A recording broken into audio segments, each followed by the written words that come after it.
Kita warga UiTM, kita bangsa perkasa, taat dan setia untuk negara, penuh semangat wajar. Kita jangan mudah terlupa pengorbanan perjuangan anak bangsa. Kita jangan mudah terleka kemajuan keamanan yang ada. Kita berterima kasih pada pemimpin-pemimpin negara. Kita rasa penuh bersyukur kerahmatan kemuliaan darinya. Kamilah pendukung pewaris bangsa, kamilah penerang bangsa Malaysia, kamilah warga berwawasan untuk negaraku.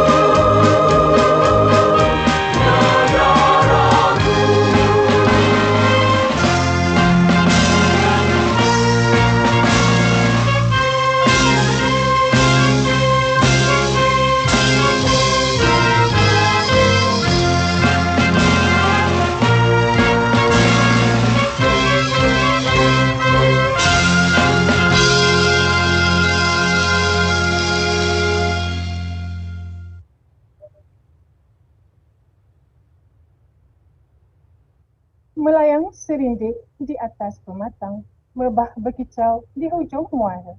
Pemanis kata selamat datang, awal bismillah pembuka bicara.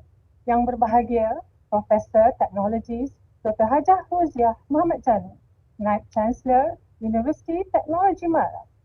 Yang berbahagia, Barisan Pengurusan Eksekutif Universiti. Yang berbahagia, Profesor Dr. Haji Abdul Samad Nawi, Penolong Naib Chancellor Masmed. Yang berbahagia, Profesor Datuk Dr. Mizan bin Hitam, Penolong Naib Chancellor Institut Kepimpinan dan Pembangunan ITM.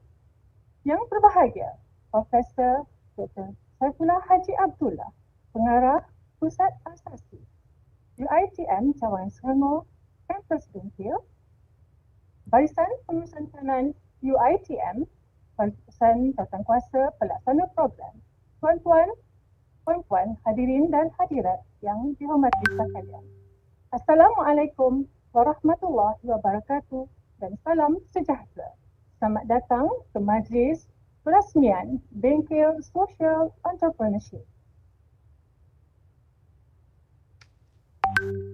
Bagi para hadirin sekalian, bagi memberkati majlis pada pagi ini, marilah kita bersama-sama menadah tangan, mengaminkan doa yang akan dipimpin oleh Ustaz Al-Fadil Ustaz Ahmad Jamil Jaafar. Majlis mempersilakan. Bismillahirrahmanirrahim. Assalamualaikum warahmatullahi wabarakatuh. Marilah kita sama-sama mengaminkan doa yang akan dibacakan dengan harapan digunakan keberkatan dalam majlis ini dan bengkel ini dapat berjalan dengan lancar serta mencapai objektif yang digariskan insya-Allah. Al-Fatihah.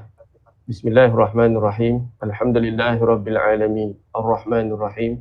Maliki yaumiddin. Iyyaka na'budu wa iyyaka nasta'in. Ihdinas siratal mustaqim. Siratal ladzina an'amta 'alaihim ghairil maghdubi 'alaihim waladdallin. Amin. Bismillahirrahmanirrahim. Alhamdulillahilladzi bi ni'matihi tatimmus shalihat. Wassalatu wassalamu ala rasulina al-amin wa ala alihi wa ashabihi ajma'in. Ya Allah, ya Tuhan kami, bagimu segala pujian. Kurniakanlah kepada kami lisan yang lembut dan basah dengan sentiasa menyebut namamu, agar kami terus mengingati dan mensyukuri nikmatmu, serta rezekikan kepada kami tubuh badan yang sihat, supaya kami dapat menunaikan perintahmu dengan cara terbaik dan paling sempurna. Kami merafakkan rasa kesyukuran kepadamu kerana dengan izin dan inayahmu, kami dapat menghadiri Social Entrepreneurship Workshop yang bermula pada hari ini sehingga 6 Oktober 2021 ini, insya-Allah. Ya Allah, ya Rahman, ya Rahim, kami pohon agar semua aktiviti yang terangkum dalam Social Entrepreneurship Workshop ini mampu membekalkan maklumat dan penerangan yang baik serta jelas kepada para peserta. Kami juga memohon agar bengkel ini dapat mencapai objektif yang kami gariskan selaras dengan usaha memberikan kefahaman kepada peserta berkenaan konsep dan praktikaliti keusahawanan sosial.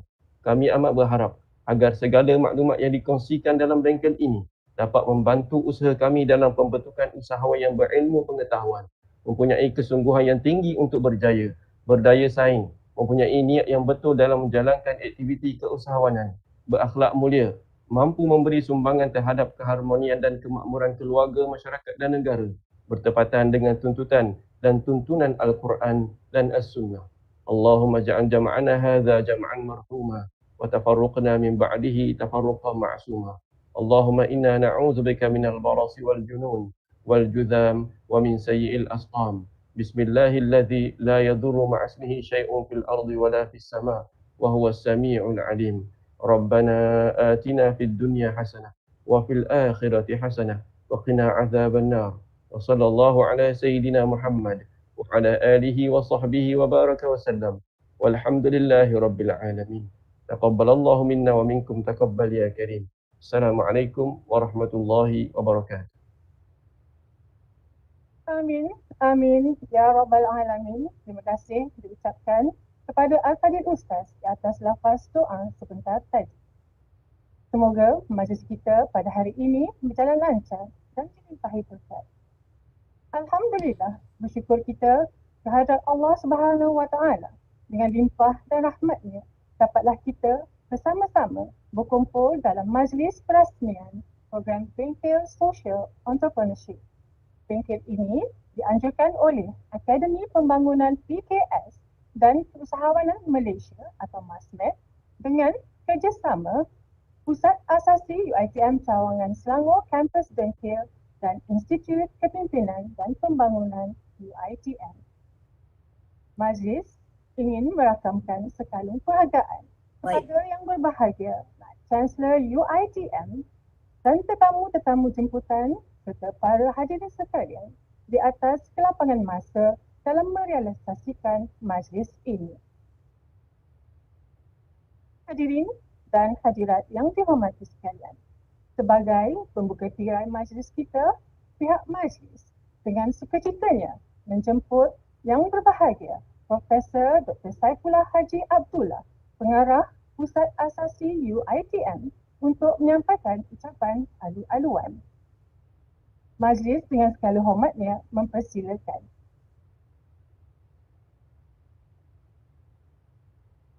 Bismillahirrahmanirrahim. Terima kasih saudari pengurusi majlis yang berbahagia, Profesor Teknologis Dr. Hajah Roziah Muhammad Jano, Naib Chancellor Universiti Teknologi Mara, yang berbahagia Barisan Pengurusan Eksekutif Universiti, yang berbahagia Profesor Dr. Haji Abdul Samad Nawi, Penolong Naib Chancellor MASMED, yang berbahagia Profesor Datuk Dr. Mizan Hitam, Penolong Naib Chancellor Institut Kepimpinan dan Pembangunan ILD, Barisan Pengurusan Kanan UiTM, tuan-tuan dan puan-puan serta hadirin yang dihormati sekalian. Assalamualaikum warahmatullahi taala wabarakatuh dan salam sejahtera. Syukur kita ke Hazrat Ilahi kerana dengan limpah kurnianya dapat kita bersama-sama dalam majlis yang begitu bermakna dan bermanfaat pada pagi ini. Selamat datang ke program Social Entrepreneurship Workshop yang dianjurkan oleh Akademi Pembangunan PKS dan Keusahawanan Malaysia MASMED dengan kerjasama Pusat Asasi UiTM Cawangan Selangor, Kampus Bengkel dan Institut Kepimpinan dan Pembangunan ILD UiTM.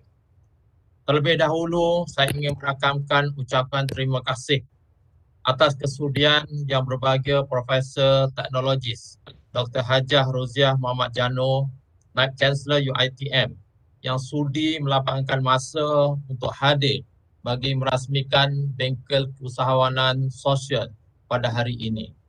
Terima kasih juga kepada yang berbahagia Profesor Dr. Haji Abdul Samad Nawi, Penolong Naib Chancellor MASMED, dan Yang Berbahagia Profesor Datuk Dr. Mizan Hitam, penolong Naib Chancellor Institut Kepimpinan dan Pembangunan ILD yang telah sama-sama menganjurkan dan memberi ruang kepada saya untuk memberi sepatah dua kata.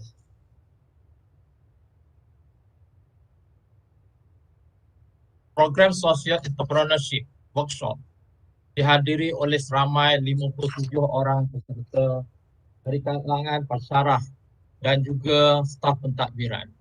Ia akan dibimbing oleh penceramah dan fasilitator bertauliah dalam social innovation and social entrepreneurship. Objektif utama bengkel ini adalah untuk memperkenalkan dan meningkatkan ilmu asas keusahawanan sosial di kalangan para peserta. Mutakhir ini, konsep keusahawanan telah memasuki fasa baharu apabila diperluaskan peranannya kepada kesedaran nilai-nilai sosial, iaitu humanizing entrepreneurship dan mengambil kira impak kesekitaran. Bukan semata-mata untung dan rugi, ianya selari dengan aspirasi transformasi sosial pada masa kini. Ciri utama yang membentuk konsep keusahawanan sosial adalah inovatif, proaktif, serba boleh, berdisiplin dan berani mengambil risiko. Ciri-ciri inilah yang akan menyumbang kepada pencapaian konsep keusahawanan sosial. Yang Berbahagia Profesor Naib Chancellor dan hadirin sekalian.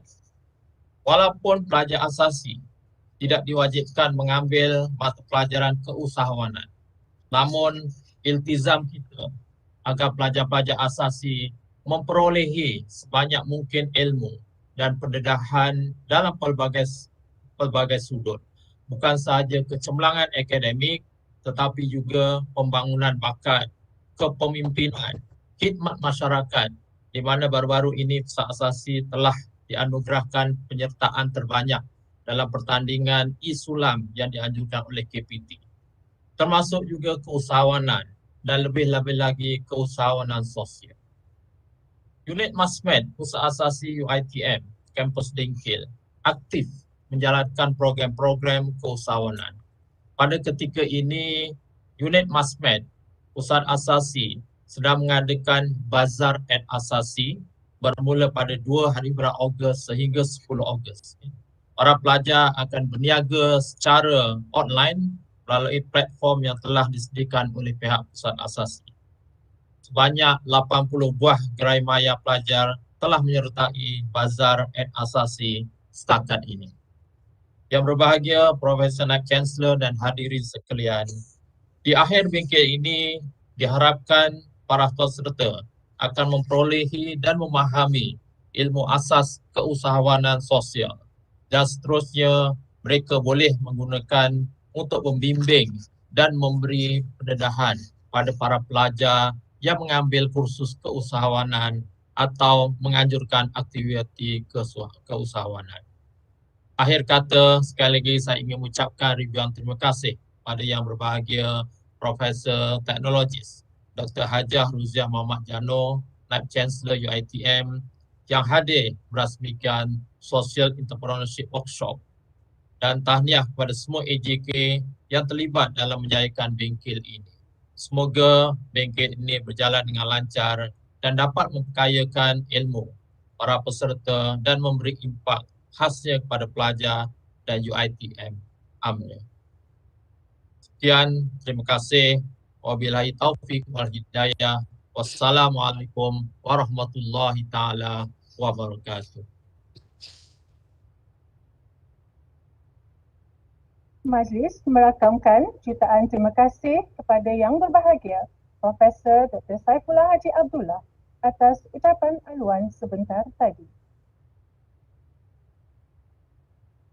Hadirin dan hadirat yang dikasihi, daun semula di pekan sari, batang jerami rebah ke bumi, madah di hulu, sembah diberi, kata Perasmi hajat kami. Untuk itu, pihak majlis dengan penuh takzimnya menjemput Yang Berbahagia Profesor Teknologis Dr. Hajah Ruziah Muhammad Jano, Naib Chancellor UiTM, untuk menyampaikan ucapan Dan seterusnya, merasmikan bengkel Social Entrepreneurship. Majlis dengan segala hormatnya mempersilakan. Terima kasih pengerusi Majlis Izzatul. Bismillahirrahmanirrahim. Assalamualaikum warahmatullahi wabarakatuh kepada semua yang hadir. Kepada juga salam sejahtera kepada semua warga UiTM. Saya ucapkan yang berbahagia Profesor Dr. Saifullah Abdullah, Pengarah Pusat Asasi, yang berbahagia Barisan Pengurusan Eksekutif Universiti, yang berbahagia Profesor Dr. Haji Abdul Samad Nawi, Penolong Naib Chancellor Masmed, yang berbahagia Profesor Datuk Dr. Mizan Hitam, Penolong Naib Chancellor Institut Kepimpinan dan Pembangunan ILD, bahagian Barisan Pengurusan Kanan UiTM, dan saya juga nak menyebut di sini ada saya nampak ni kawan saya ni Atina daripada Anja ya. Saya terima kasih kerana dapat menyertai program ini. InsyaAllah mereka akan dapat peserta akan dapat first hand information daripada saudari. So saya juga tuan-tuan dan puan-puan serta hadirin yang dihormati sekalian ya. Alhamdulillah, pertamanya marilah kita panjatkan rasa kesyukuran kehadrat Allah SWT kerana dengan limpah kurnia dan izinnya dapat kita bersama-sama dalam program Social Entrepreneurship workshop ini ya. So dia berbentuk bengkel dan saya difahamkan antara 4 hingga 3 hari ya. So terlebih dahulu tahniah saya ucapkan kepada Akademi Pembangunan PKS dan Keusahawanan Malaysia MASMED dengan kerjasama Pusat Asasi UiTM Cawangan Selangor, Kampus Bengkel dan Institut Kepimpinan dan Pembangunan UiTM ILT kerana berjaya merealisasikan atau menzahirkan majlis ini. Alhamdulillah. Hadirin yang dihormati sekalian, sebagai sebuah institusi pengajian tinggi, UiTM sentiasa cakna dan prihatin dalam membantu golongan yang memerlukan menerusi agenda kesukarelawanan universiti dan semangat kesukarelawan yang dipupuk dalam kalangan mahasiswa ya. Jadi sejajar dengan perkembangan bidang keusahawanan, satu model keusahawanan yang dinamakan keusahawanan sosial ataupun social entrepreneurship ini kini semakin berkembang. Saya mungkin boleh contribute di sini dalam konteks pemahaman supaya semua orang faham social entrepreneurship ini seharusnya dilihat kepada penyelesaian masalah di sekitar kita. Jadi pandang-pandanglah kiri kanan. Okay, so observe surrounding kita, ada masalah, itulah opportunity untuk kita menghasilkan satu inovasi supaya kemudian boleh dibawa ke social entrepreneurship ini. Itulah hasratnya bengkel ini saya harap ya. Jadi saya percaya walaupun model keusahawanan ini masih baru, namun ia semakin mendapat perhatian di kalangan generasi muda dan di peringkat antarabangsa. So perusahaan keusahawanan sosial SE ini menggabungkan objektif keusahawanan yang berasaskan keuntungan bersama dengan meningkatkan keprihatinan dan rasa tanggungjawab kepada komuniti dan golongan lemah ataupun bermasalah. Okay, jadi banyak ruang untuk kita lihat di sini ya. So hadirin yang dihormati sekalian, sejak kebelakangan ini kejayaan beberapa syarikat pemula berkonsepkan SE ini semakin diperkatakan. Ia tidak hanya dilihat sebagai syarikat berasaskan kesukarelawanan semata-mata, tetapi sesuai dengan hasrat universiti untuk melahirkan graduan yang seimbang dari segi jasmani, rohani, intelek dan spiritual. Okay, pada masa yang sama, penerapan keusahawanan sosial dalam agenda keusahawanan universiti juga dilihat sebagai salah satu usaha ke arah membantu menangani masalah ataupun masalah sosial masyarakat ya. Jadi antaranya menerusi penghasilan produk ataupun perkhidmatan sukarelawan yang diberikan oleh warga universiti kepada masyarakat. Okay, jadi melalui MASMED, UiTM telah berkolaborasi dengan beberapa agensi yang bertanggungjawab untuk perkembangan keusahawanan sosial di Malaysia seperti Pusat Inovasi dan Kreativiti Global Malaysia, MAGIC, dan me.reka ya, yang mengkhusus kepada program reskilling dan upskilling bagi graduan yang belum mendapatkan pekerjaan.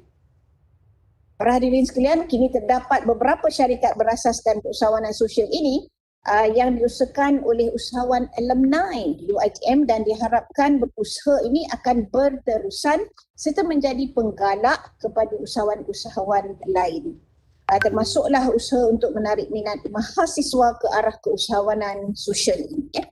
Jadi peluang ini perlu direbut oleh golongan mahasiswa untuk membina kejayaan nama-nama hebat di dunia seperti social entrepreneurship seperti Muhammad Yunus, pengasas Grameen Bank, Blake Mycoskie, pengasas Chief Shoe Giver, ataupun Adam Brown, pengasas Pencils of Promise. Dan saya sebutkan tadi kawan kita yang menghadiri di sini juga ya, Atina Anja, dia telah pun menghasilkan satu produk yang pada saya perlu tuan-tuan dan puan-puan tunggukan ya. Saya tak nak sebut di sini lah sebab saya pun, dia dah bercerita dengan saya panjang lebar. Jadi saya nak simpan itu supaya semua peserta menunggu apa yang akan dikongsikan oleh beliau ya. Jadi saya berharap dan saya difahamkan beliau dah sampai jadi ambassador World Bank ya. Alhamdulillah. So saya sangat terharu sebab Anja dapat berkongsi nanti dengan semua peserta di sini. Saya berharap menerusi perbincangan, perkongsian dan percambahan idea dalam penganjuran program ini akan memberi manfaat yang berimpak kepada semua pihak, khususnya ke arah membangun dan memajukan lagi keusahawanan sosial dalam kalangan warga universiti. Anjakan promosi daripada keusahawanan tradisional kepada keusahawanan yang baru ini perlu dipergiatkan dalam usaha dan plan pembangunan keusahawanan universiti. Peralihan kepada model baru melalui penyerapan unsur inovasi akan memastikan usahawan bergerak seiring dengan transformasi digital. InsyaAllah. So akhir kata, terima kasih kepada semua pihak yang terlibat secara langsung maupun tidak langsung dalam menjayakan program Social Entrepreneurship Workshop pada kali ini. Dengan lafaz Bismillahirrahmanirrahim, sukacitanya saya merasmikan program Social Entrepreneurship Workshop ini. Okay? Sekian, wabillahi taufiq. Assalamualaikum warahmatullahi wabarakatuh. Alhamdulillah, Majlis merakamkan setinggi-tinggi penghargaan dan terima kasih kepada yang berbahagia Profesor Teknologi Dr. Hajah Roziah Muhammad Janur atas ucapan dan kesudian untuk merasmikan program ini. Hadirin sekalian, majlis kita belum berakhir lagi. Diminta tuan-tuan dan puan-puan untuk kekal di talian kerana majlis akan diteruskan dengan sesi perkongsian menarik dari tetamu yang dijemput khas. Hui! Dia Pak Melika. Biasalah, aku kena dengar macam-macam. Yang dihormati, lama ni dah. diteruskan Dulu dengan ni sesi mahal. perkongsian Lepas tu sekarang yang harga macam ni lagi Pegawai murah. Eksekutif Mereka Encik Ravin Perasmian. Jadi murah. Aku Para macam hadirin, Mereka aku mau sampai. Tengah pergi kat 6. Tapi marah nak naik tangga. Hello, selamat pagi everybody. Good morning. Can you guys hear me? All good? Boleh? Alright. Selamat pagi semua. Hi, I'm Rashvin Palsing daripada BGBG and Mereka. First thing first, thank you so much Team UiTM Masmet to invite us and invite me to be here today. It's a real honor. And if I can also say terima kasih Naib Vice Chancellor yang berbahagia Profesor Dr. Hajah Roziah Muhammad Janur for officiating this event, and also congratulations atas pelantikan baru. Super honoured to be here to share with all of y'all. And memang this topic, if I can sebut, social entrepreneurship is satu yang super close to the heart. Something that saya juga sangat passionate dengan, and great to see Anja Julia here, our chairperson of our Chamber of Social Entrepreneurship Development. Anja memang is like North Star atau idola in our circle, and we've been through this journey agak lama juga kan Anja? Yes.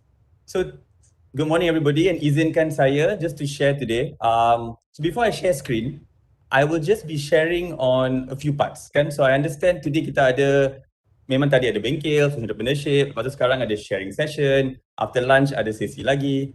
So I will keep my session kira macam a bit storytelling sikit, a bit about from the why it happens, kenapa, mengapa, bagaimana, right? What are the opportunities dalam social entrepreneurship ni? And of course, my slides are in bahasa English, but I will speak in dua bahasa lah. So izinkan saya bertukar-tukar bahasa Melayu, bahasa Inggeris.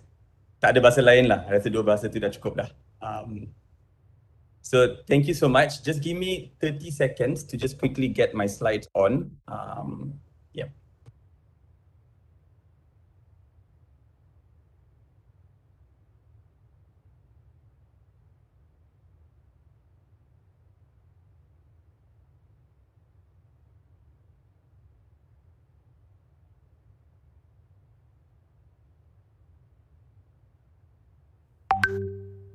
Okay, does everybody see this?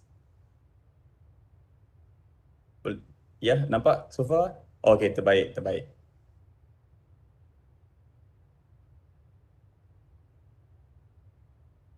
Okay, where my video? Okay, buka. Alright, cool. So, good morning everybody. And as I said today is the UiTM Social Entrepreneurship Workshop. Thank you Team Asmat and Team UiTM Dengkil for organizing this. For my part, I will be sharing a bit about unlocking value through the sharing and circular economy.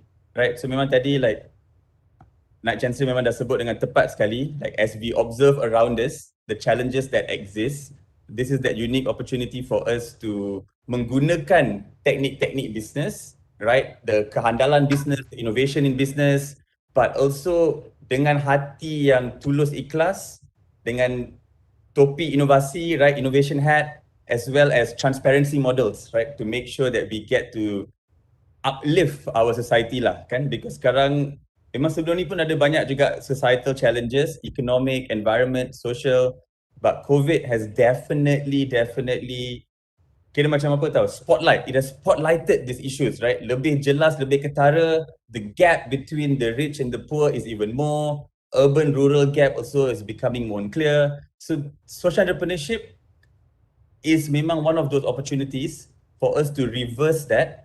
Memang we live in a world that is driven by capitalism. We are all dalam capitalism punya model. But within capitalism, we cannot just kata, oh capitalism macam tu, kita tak boleh berubah. Tak ada. There is some things not good about capitalism, but I think there are also some parts within that kita boleh gunakan for us to innovate and change. Right? So I truly believe that betul in every model or system ada kelemahan, ada kebaikan dia. It is our kira macam bakat or ability lah to use the strength to our advantage to solve the weaknesses yang ada. So if I just share, so today, yeah, if I just share a little bit, next. So again, thank you, Dr. Haja, for officiating the session, and again, congratulations on your new appointment. I also have to note that you are the first women Knight Chancellor for UiTM, which is a huge recognition of your skills and talent. And I'm sure Anja also in this room will emulate you at the World Bank also. Okay, so a bit of background. Biasanya I tak suka slide ni. But tak apa, I will just share a little bit just to give context kan. So before we started BGBG, saya sebenarnya buat accounting and finance. So memang ada pengalaman lah in accounting and finance. And kalau nak kata benar betul sebelum masa I student dulu, memang semua minat saya, pendapat saya purely on profit making and fikir nak kerja dengan Bursa Malaysia, investment bank, very finance punya person kan. So I joined PwC, PricewaterhouseCoopers sebagai seorang management consultant, advisor unit. So dekat sana I spent about 4 years over there. And in that 4 years memang it was a really good job. I belajar banyak, but then I memang nampak dengan ketara the challenges that there was kan. So on one side, I was a bit confused. I macam delusional sikit tau sebab okay, here I am, using my talent, young person and all that, passionate. But then the only thing I'm doing is I'm actually helping big companies become bigger and richer. So masa tu I dapat buat project dengan an NGO project under PwC where they volunteered and it was helping out the Malaysian AIDS Council and a lot of smaller NGOs across Malaysia. And time tu lah memang I sedar sebenarnya kita kat dunia ni bukan, we have all the money in the world, we have all the talent in the world, and we have all the human capital, all the technology in the world to solve any issue pun boleh juga. But because we don't connect it, or kadang-kadang benda-benda ni bercanggah or they are disconnected kan in silo, we don't get to use it. So that is when I realized that, okay, you know what? If I am not part of the solution, then technically I'm also part of the problem. So it was then at 2014, late 2013, 2014 that I quit my job. And also betul at that time I was working with a few friends. So I was with Azam, Guprit, Zoe, we were all college mates and we all realized to start BGBG. And now it's been 8 years. So as I said today, so entrepreneurship in practice, what, how and why, and the future innovation part, I'll touch on that. Yes, our mission is something quite big, right? We want to change the way people do business. Kita nak berubah cara orang fikir pasal circular economy. Kita ni ada banyak, I panggil short term relationship dengan plastik atau short term relationship dengan produk kan. Kita guna sekali, lepas tu kita buang, tak nampak lagi, tak nak fikir pasal benda tu lagi. But actually what happens lepas kita buang produk tu? So how do we bring that back into the economy? And also as we understand there is a lot of challenges sekarang in terms of youth and employment and also future of work. How can we tackle that? So just a bit of background, at BGBG kita ada, and mereka, kita ada 2 team sebenarnya. So BGBG Initiative memang menjayakan usaha-usaha sustainability dan environment, right? So dia lebih kepada circular economy solutions. Beyond Bins is a program, and also kita, with that, we also have an ethical fashion line that I will share some pictures after this. I nampak tadi ada komen yang suka our bags. I will just show pictures. I won't send the link, but I'll just show some pictures. Kan? So imagine circular economy ni kalau kita bayangkan, it's about when there are materials yang kita guna. So whether is it plastic, is it metals, is it any kind of product or kan, after kita dah guna benda tu, when we throw it away and it ends in a landfill, benda tu tak masuk balik in the economy, right? It ends. So imagine kalau kita ambil resources from one side, from our bukit-bukit, from our oceans, proses kat kilang, buat benda baru, lepas tu produk tu akhirat dia dekat tempat pembuangan sampah, dekat landfill. At some point, of course, the earth is going to have a crisis, right? Sebab kita dah mengguna semua resource tanpa recycle balik. So circular economy is trying to do that, put it back in the economy. And beyond that, of course, we also went to set up Mereka. Mereka is a edtech social enterprise, membuat program digital entrepreneurship yang ada juga collaboration dengan Masmet. I will share a bit later. Mereka juga ada collaboration dengan UiTM Dengkil, right? Dengan Puan Nur Azillah and Rector UiTM. So I also will share a bit about that, how we work with Yayasan Inovasi Malaysia and our collaborations with UiTM up till today. And of course, with that, kita juga operate sebuah makerspace bersama juga Taylor's University. So, kalau boleh, I'll just share a bit of background stories. Sebab kadang-kadang we jump into the big part of it, tapi kita tak menghayati lah. Memang menghayati lah. I just share a bit of the background. Some parts a bit funny, some parts a bit serious, but I hope we all enjoy it sama-sama. So how did it all start, kan? Maybe you're wondering, kenapa korang, ada banyak tanya kenapa nama BGBG? Atau kenapa korang buat benda ni? So I'll just get into that. So first sebenarnya, our dream was to have an eco resort, right? Memang angan besar lah ni kan. Fikir, oh okay, wouldn't that be beautiful? Ada lifestyle yang baik, sustainable, kan, guna tenaga and renewable energy, makan pun dekat farm yang sebelah kanan, right? Sebelah kiri ada community punya workshop. So we really had this dream, and this is kira angan-angan budak-budak muda lah kan. But we had no idea how to do it, right? So as I said earlier, the only thing we had were good friends. So there was Azam, Guprit, myself were college mates dekat KL, dekat HELP, and Zoe was a friend from University of Manchester. And masa tu, our only social innovation dekat college was how to jimat duit buat parking. Because parking kadang-kadang ni mahal sangat. And as students, the only thing we were trying to solve was how to carpool, how to jimat parking, how to become, more environmentally friendly. But we didn't know exactly how to do these things, right? So we had this eco resort dream, we had some passion, but we had no idea what to do next. Kita buat proposal, present to few people, dia tengok kita ni macam gila sikit. They're like, don't you all ada business plan? You pernah ke buat tourism business? You pernah ke buat eco resort business? You ada ke pengalaman dalam mengendalikan tempat sebesar macam ni kan, manage tanah, manage land, manage customers, customer service.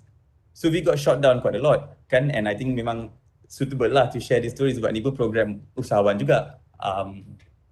So we said, you know what, tak apa, walaupun kita tidak boleh untuk build an eco resort, memang tak dapat dana pun, let's start small, right? And being people who live in the city, in the urban city, memang banyak sangat like urban waste kita nampak. We saw so much urban waste all around us, and we were like, okay, you know what, maybe kita tak boleh bina the eco resort, but could we at least start dengan furniture or the perabot that will be in the eco resort, right?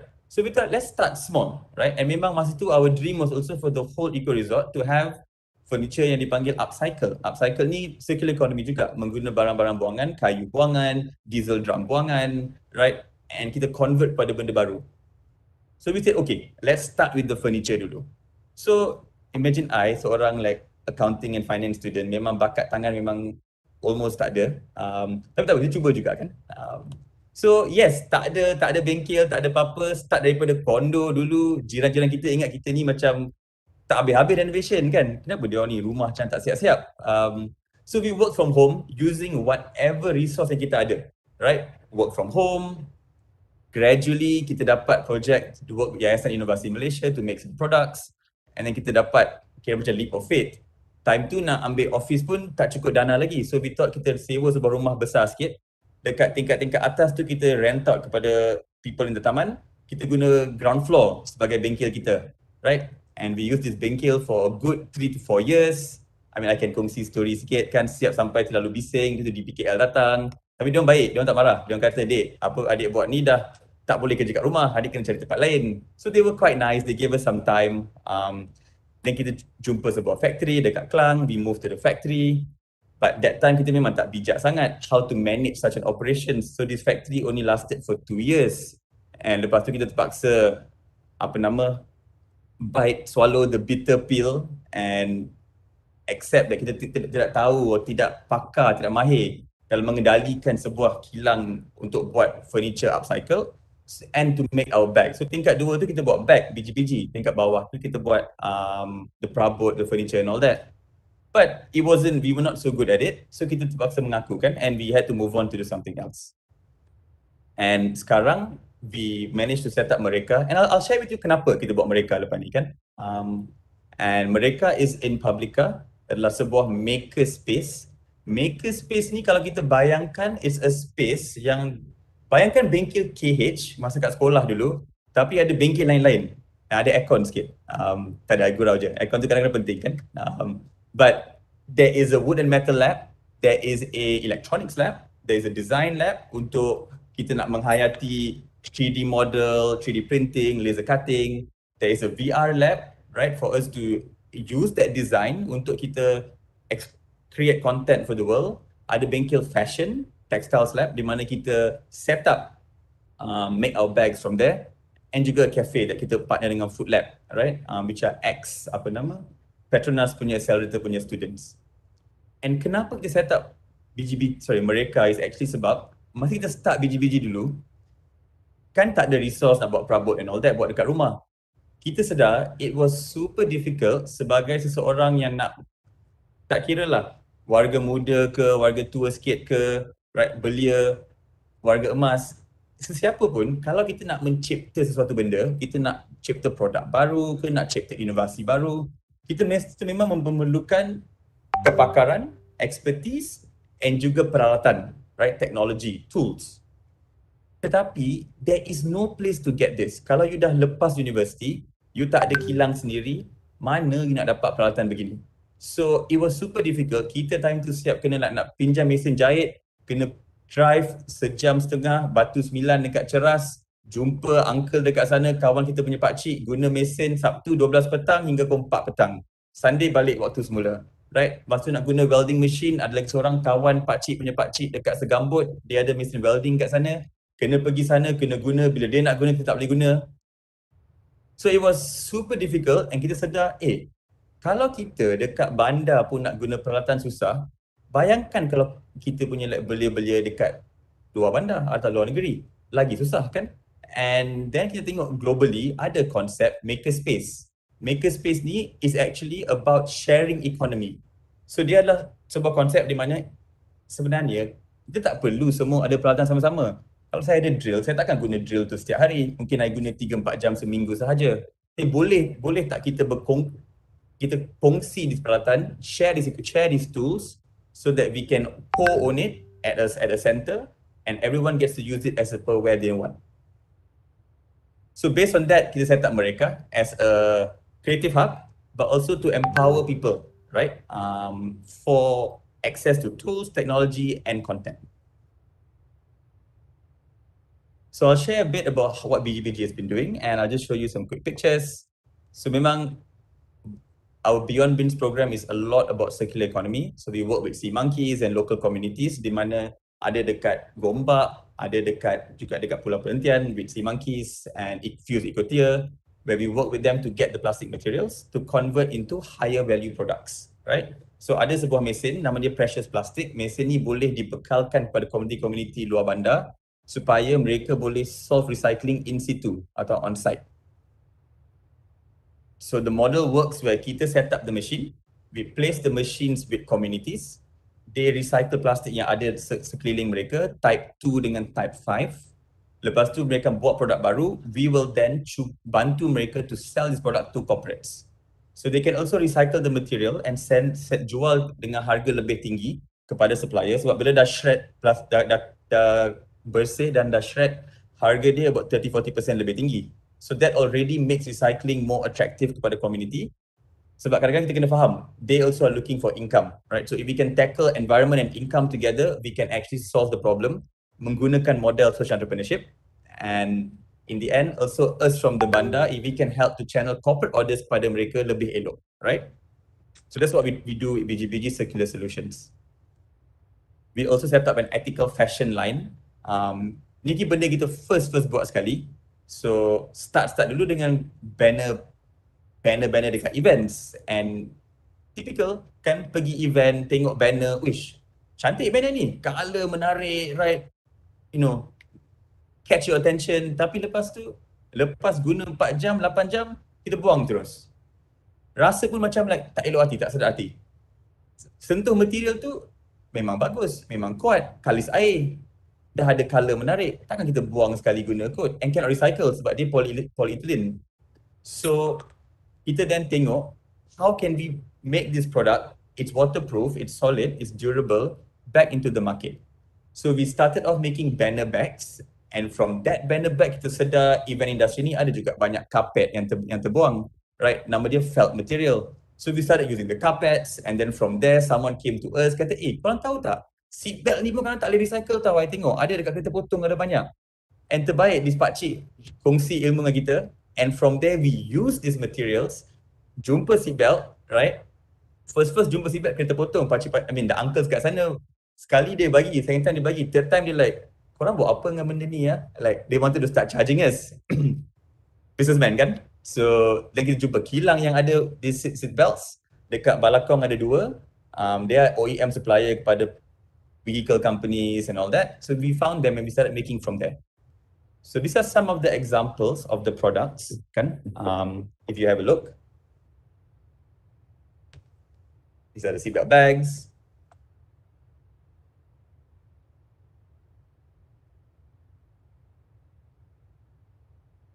These are the kimono bags. Yeah. So I would show a lot more pictures, tapi tak apa. So yes, as I was sharing tadi, after we made all these products, we realized that it was super difficult for other people to make products themselves. And that is why kita pindah kepada mereka. So mereka is in Publica and there's all these different labs, right? And if I just kongsi a bit, as I showed tadi, this is the design lab.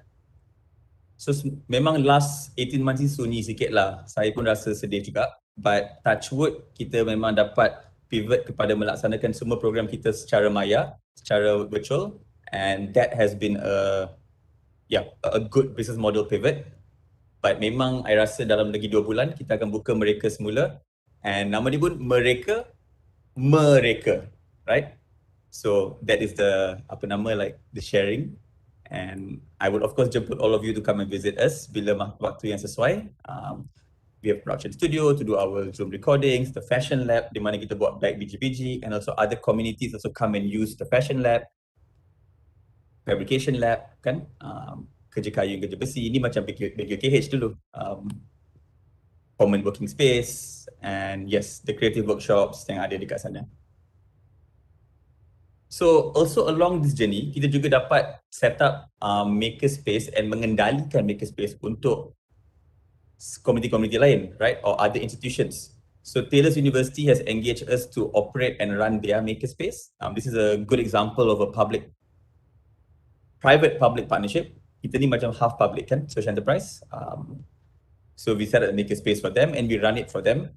What we do with Taylor's is kita membantu dia punya final year students untuk melaksanakan projek-projek multidisciplinary. So bila dia ada FYP yang nak menggabungkan faculty design dengan faculty engineering atau faculty design dengan computer science atau marketing dengan design, we come in to support them. So this is the makerspace. Lepas tu kita bantu MDEC juga to set up a makerspace for them, right? Nama dia Future Innovator School.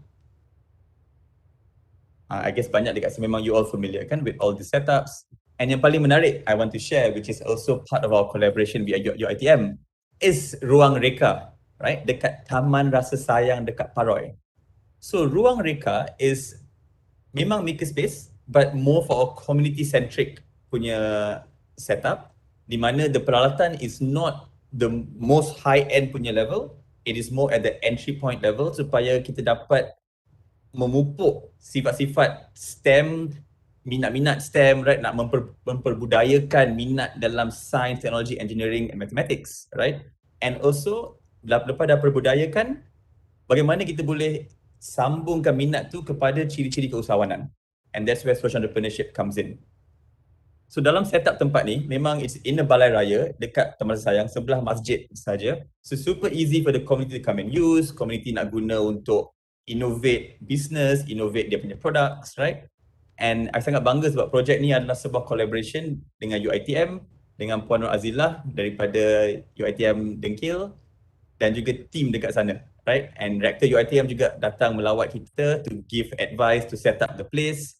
And this is a fantastic example di mana there is a community that is looking to upskill themselves. There is an agency, government that is looking to set up, right? There is also a macam pelaksana like us over there. And lastly, there is a combination UiTM, which is the academia that looks at continuing the partnership and the relationship way beyond. So that is really like what I call a fantastic example of public, private, and academia partnership, right? So UiTM has been supporting the community over there with klinik-klinik perniagaan, bigger perniagaan, how they can grow further. We come in to support in terms of any technical punya makerspace, punya skills. And this relationship, harap-harap will continue, right? It's been almost a year and it will continue for beyond this year to go on. Yep. So this will be UiTM Negeri Sembilan, and it's a fantastic example of how we can work together. And Puan Azila has been super supportive in this. I want to give her, I hope she's here, Ketua Pusat Pengajian Fakulti Pengurusan dan Perniagaan UiTM. Thank you so much for the support. And then when we move into the makerspace, kan? So kenapa kita buat makerspace education? It's really about kita nak menggabungkan digital economies and industry 4.0 and also entrepreneurship skills, right? So kita nak menggabungkan these two, and how we do this is basically, or actually why we do this, right, is because as we all tahu, in this age sekarang, there is a huge problem dengan graduate employability. And it's bukannya graduate tak having challenges. The economy is such where companies are closing down. It's a tough economic climate, kan? So kita pun tengok the future of work is changing quite a lot. We're seeing companies pun are a bit, macam was-was. Dia pun tak nak hire full time sebab mereka risau. There is uncertainty in the market, and companies are looking at ways that they can be risk averse, but also they want to grow. So kita nampak there's a huge trend dalam companies hiring people for high-skilled gig work. So gig work bukannya selalu gig work macam kita bayangkan dengan Grab atau Foodpanda, right? There's also high-skilled gig work di mana kita menggunakan platform-platform semacam Workana, Upwork, Fiverr, SolventX, dekat local sini, GigX, right? So it's this kind of platforms that we can earn anywhere from 20-30 ringgit an hour up to 50-100 ringgit an hour, right? But it is a leap, memang ada dia punya challenges sebab these are kerja freelance, kerja project based, but banyak companies are looking to hire on this approach first, and makin masa, once the trust is there, they will hire people on a full-time basis. So kita pun set up a program to support our youth in equipping themselves for the future. And this is a program to support graduates ataupun yang memang dah 7-8 years, 15 years in the market tapi nak cuba gig work, high skill gig work, to identify their skill, get their personal branding. Kita sedar personal branding is one of the most important things. Most of gig workers get their expertise and their work through their LinkedIn, their well-designed, well-marketed LinkedIn profile. We show them how to secure their first clients. 80% of our gig team members get their first clients based on their network, right? Based on their ability to network and leverage of their LinkedIn. So we share them these tips and tricks on how to do it. Kita bagi dia mock assignment. We give them the digital learning platforms, and of course, how to manage their finance, and lastly, how they can thrive to become a successful gig worker. These are some of the modules, right? It's over 1 month. And I'm super happy to also share that we've been working together, has been promote this program to all the different UiTM students. And I think as of today, there's been more than 10 to 15 signups from the UiTM side. And they've joined our last cohort. We are getting more applicants to join our future cohorts. And this is something I rasa kalau boleh, I think it'll be fantastic kalau kita boleh lebih go deeper in this collaboration, right? Sebab there is a lot of opportunities for us to train our youths to think of, to be prepared for the future of work. And for a lot of the UiTM graduates who are from business, design, engineering, computer science, graphic design, multimedia, there's a lot of potential. And we also work with Microsoft for content, Magic and MDEC for for ecosystem partners, as well as foundations to support some of the programs. And just to share a little bit, up to now, we have worked with about 400 youth, and we are training a further 1,000 in 2022. There is also scholarships available. So that's one, like, for scholarship is khas untuk belia-belia B40. So janji is from a community below low income, we are able to provide them scholarship 100%. Yang berada sikit atau yang daripada, let's say, they have the ability to afford, there is a discount for them to afford it. The program is 1,280 ringgit, right? And as such, as of today, we've managed to, our track record so far is 25% of our students have secured a gig project within their first month of graduating, and a further 30% are in discussion, right, to get their prospective clients. And like I said tadi, I do tell them gig work, sebab masa you are in an early career, you memang also want income security. And gig work doesn't always give you income security, but gig work gives you income in the beginning, and it provides you with real world experience. And I feel this is a big opportunity for youths to strengthen their profile, supaya when the economy picks up, they can go back into the job market and earn even better income.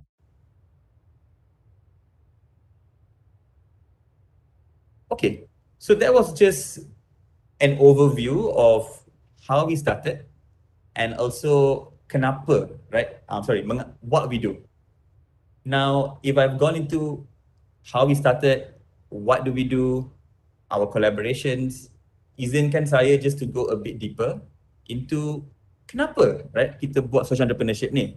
Like, what was the reason, what was the ethos, and apakah the sort of like internal punya feeling lah, right? Why did we do this? Sebab if you imagine, kalau nak kata nak cipta impact saja, sometimes it can be bigger kalau buat dengan corporate, right? Or if I worked in a corporate, maybe it's a bigger impact over there sebab ada dana, ada network yang besar, right? Or maybe kalau nak buat perubahan, kadang-kadang government policy is more effective because you one shot get to impact all 32-33 million Malaysians, kan? Atau kadang-kadang kenapa tak guna teknologi saja, tak guna app saja, sebab apps and digital tools memang sangat efektif, kan? You can scale dengan besar. So why did we choose this path, right? Kenapa tak ikut corporate, kenapa tak ikut government policy? The only way kenapa tak ikut tech startup? Kenapa social entrepreneurship, right? And for me, it's really about macam tadi Nak Chandra kongsi tadi. It's about looking at how we could use innovative business models, right? Because innovative business models also create sustainable impact. So dia bukan alang-alang lepas dah buat profit sebagai sebuah syarikat.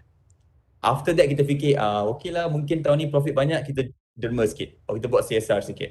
No, social entrepreneurship, there is alignment between the product atau service bersama juga dengan impact dia, right? Now, of course, you got a clear mission, social or environmental, and we also rasa it's important to have a clear target beneficiary atau system change.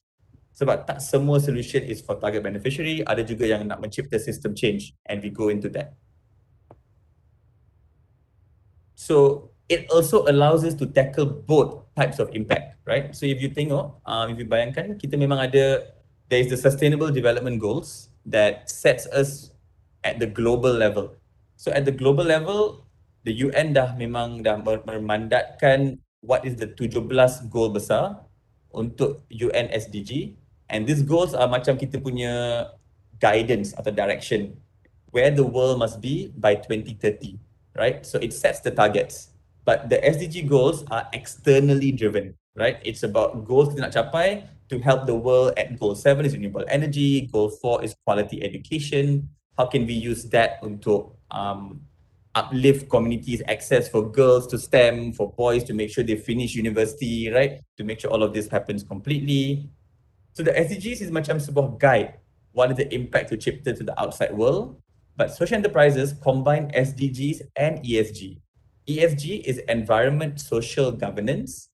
This is lebih kepada bagaimana kita operate internally, our internal operations. Bagaimana kita, so I could be a SE, sebuah company, wah, impact dekat luar hebat, right? Yes, Tengku Maidah, please ask the question. You can unmute. I can't really see the chat, so I'm so sorry sebab I tengah full screen.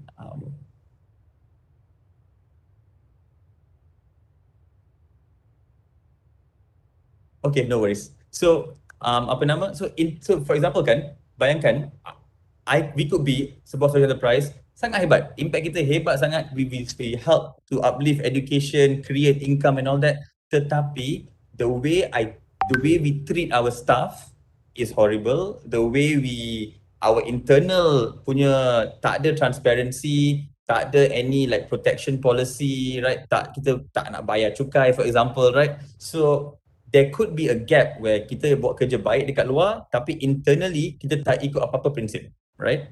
And social enterprise, so corporates usually now are trying to follow ESG, right? The corporates are trying to make their internal operations good, but their SDGs, they are looking at it from a CSR perspective or an afterthought perspective, if I may say, right?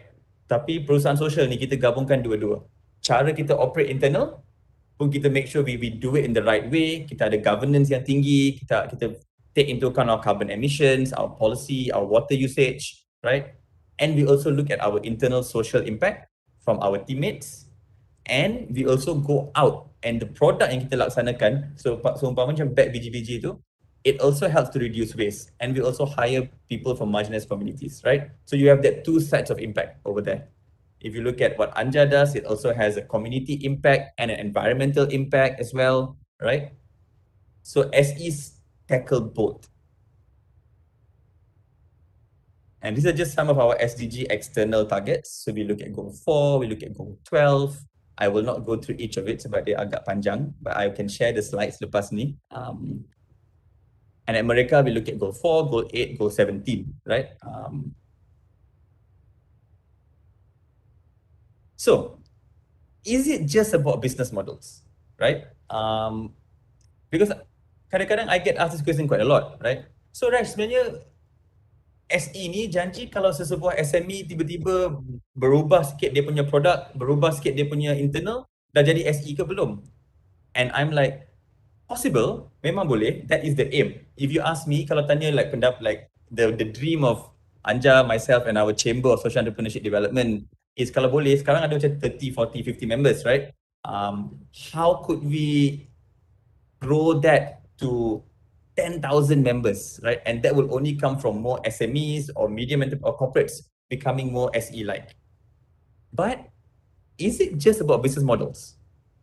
So if you ask me, and I will say no, right? Because it is beyond just what we do. It is also why we do it and how that makes it different, right? So what we do is the impact yang kita buat tadi. Like, oh, we make this product, we run this education program, make it inclusive. That's what we do. The kenapa, the why is the ethos, right? Like, is our niat, right? And the how is what really sets us apart, because the how is not just, you know, looking at a problem and tackling it one-off. It's really applying a social innovation punya mindset to redefine relationships. And I'll share with you bagaimana, kan? So personally, all social enterprises, why we are different is sebab we actually look at creating and envisioning systems change. And system change is about so whilst we are solving a product or a service punya issue, tetapi the larger ethos kat sini is we are trying to question the assumptions or pre-existing model that exists, right? So kenapa all barang buangan lepas daripada one place must end in the landfill? Could we not partner dengan Coca-Cola, partner with the bottle company, so there's intermediary, community can be hired as an external employee of them to help with recycling, go back to the bottle companies? Maybe, right? Could we look at different kind of capital, right? So the first thing in social entrepreneurship is we all practice unlocking social capital. And social capital is about unlocking, creating diversity, creating a, you know, citizen power, so we all feel empowered, a sense of belonging, right? When your team members rasa selamat, they feel secure in your organization, they feel trust, they are most likely to give you their best ideas, they will give you their 100% support, right? And only when people feel safe, trusted, and, you know, in an environment yang protective, yang elok, yang baik, will people give you their best version, right? Only then innovation happens. You must have trust. You must have values. Now, after that though, there is still so much of types of capital that social enterprises that we try to unlock, right? Seumpamanya, there is financial capital. Financial capital is not just like dapat dana and all that, but there's also a lot of impact investment money that if we could design it in a certain way, we could channel that money towards communities. So if you imagine, kadang-kadang like our communities mungkin tak begitu fasih dalam bakat-bakat finance or kewangan, right? But social enterprise, we can come in, we can help to design program di mana kita dapat dana from impact investor, dana daripada like corporates, but we channel that to our communities, right? That's one. What about natural capital? Natural capital is when, for example, we protect a certain environment. It's not just kita protect the trees and dapat CO2. I mean, like reduce CO2, sorry, tak dapat oxygen, reduce CO2. We also get to promote biodiversity. When we promote biodiversity, maybe we increase the income of the orang asli community di sekeliling. We increase the quality of life, quality of air. There's long-term better healthcare, right? So, do environment work is not just about reducing one type of waste or replanting trees or saving a particular species. It's actually super connected. And when we understand the connected value, the program actually has so much bigger impact. And kalau kita boleh capture that impact, we are actually helping governments to do their work. So there's a very interesting model sekarang that they're looking at. Someone shared with me this company called Seeds Malaysia. They are looking at working with DBKL and other city councils to plant 100 million trees, right, in Malaysia. And this guy Razak is championing it. And they are looking at how by replanting trees, they are improving quality of air. They are going to they help to reduce, mitigate climate change and reduce flooding and protect the environment. Now, if they can reduce flooding, mereka sebenarnya membantu kerajaan in terms of cost untuk membina semula. right? So that disaster relief cost, if it could be factored in, it could then use that tree planting project while supporting local, so get the local community to support tree planting, reduce flooding, increase biodiversity, save the government money, could also be used to unlock financial capital. So is this kind of designs that I rasa sangat menarik sebab kita dapat tackle 2, 3, sometimes even 4 problems in one, right? Now you also got technological tools, right? So kita ada peralatan-peralatan yang how can we use blockchain? How can we use data-driven models? How can we share data, right? Banyak kali we all use our own data for ourselves and we are like very protective, which is fair, I completely understand. But kalau ada data tak sensitive that we could use to help other organizations make informed decisions, would that be better, right? Social entrepreneurship also I feel juga kita kena tengok topik bakat, right? And dekat Malaysia and even regional, there is so much of underutilized talent, right? How about kita cuba tengok connecting our retirees to maybe startup punya companies atau mentor belia-belia yang baru nak start kerja, right? Could that be a method of tapping into talent yang terbaik to help support grassroots innovation or support youth? Is there a model to do that? Or even for professionals, right? So memang quite popular, we know corporate companies will volunteer 2 weeks of their time, they will give you an opportunity for like to tap into that skills, but that happens 2 weeks in a year got about 55 weeks, kan? What about the other 53 weeks? So maybe we could partner with even more companies, right, to create this kind of processes. Academia, I always feel there is so much potential for social enterprises to partner dengan academia, sebab academia is where knowledge is created, right? Ilmu baru dicipta, ilmu baru digunakan daripada research kepada application. And boleh tak social enterprises digunakan sebagai sebuah channel aplikasi research dekat academia? And of course, lastly, one thing that I'm super passionate about is also utilizing underutilized machinery and capital. Seumpamanya sekarang, banyak begitu bangunan dekat KL, I mean, I just speak for KL and I'm sure across Malaysia, yang underutilized, right? Shopping mall yang kurang digunakan, bangunan-bangunan office sebab semua orang kerja kat rumah, saya pun dekat rumah hari ni, right? So, all these are underutilized. But we also have a homelessness problem on some parts in KL. Boleh tak kita cuba gabungkan these things, right? So, if we tell the building owner, kita just like nak letak orang-orang yang tak ada rumah dekat building dia, memang dia tak akan approve, dia akan reject sebab that idea is not good enough. But if we combine the idea in a social innovation model, bring in a training partner to train them first, right? Support them dengan kerja sikit, give them a shelter in a building, right, for 6 months. After they get income, they must contribute back 20% to support the next group. Maybe this model will be able to help homelessness, help the building owner earn some income, and help to tackle social issues. It is possible to unlock this kind of capitals, but it is not easy, right? Dia memang kalau kata like seorang usahawan biasa will say, kenapa nak buat benda susah bro? Buat benda straightforward lah. Kan just run the training, get the income. Sell the product, make the money. But perusahaan social ni, social entrepreneurs will think 2-3 layers lebih mendalam. How to gabungkan this ciri-ciri and that value and that community and these modules to make something new, to make something that will change, create systems change. So this is a good video. I'm not going to watch it. I'm not going to share it. I'm not going to play it now. Sebab it's about 18 minutes. But I really love what this person shared. Sebab she talks about why social enterprise leaders are actually systems change leaders, right? And why it's not just about, like BGBG, it's not just about selling a bag, right? It's not just about selling a bag and reducing waste. No, it's about looking at the relationship between the event companies, the seatbelt companies, and us, how to make that better. It's about maybe making the modules. So seumpamanya, we've made our bag designs open source. Sebab we are based in KL and our products are mostly around KL. Tapi kalau ada community dekat Sabah ke Sarawak nak replicate sama, we are more than happy to support. Kita tak boleh pergi dekat Sabah Sarawak, ambil banner kat sana, bawa balik kat sini. It doesn't make sense, right? But if somebody can do this over there, it's even better, right? So this video is a nice video. It talks about social enterprise is memang rooted in a business model, but it is beyond the business model. It is about that societal change, that systems change. Kita nak cuba cipta. Oops. Okay.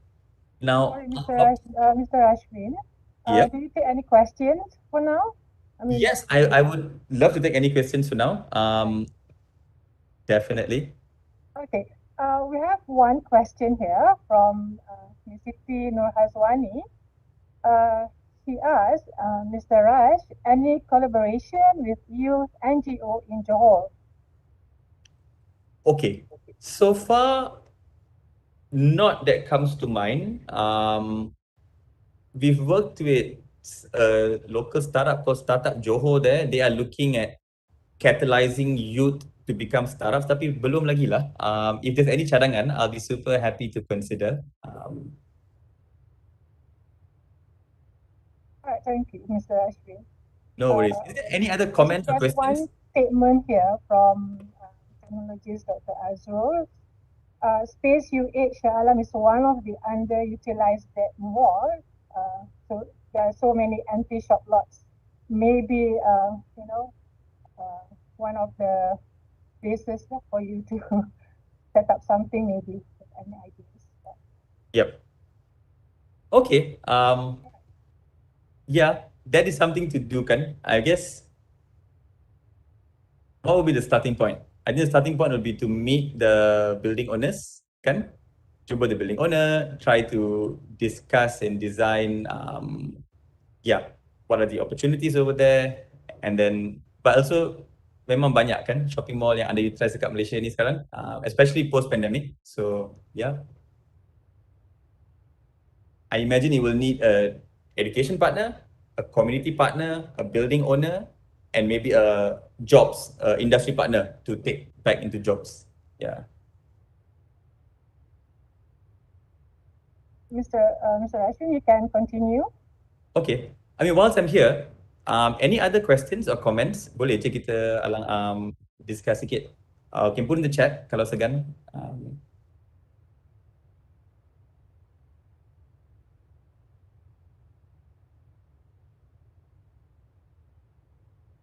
Okay, otherwise I will continue. I think I will take only another like 10 minutes.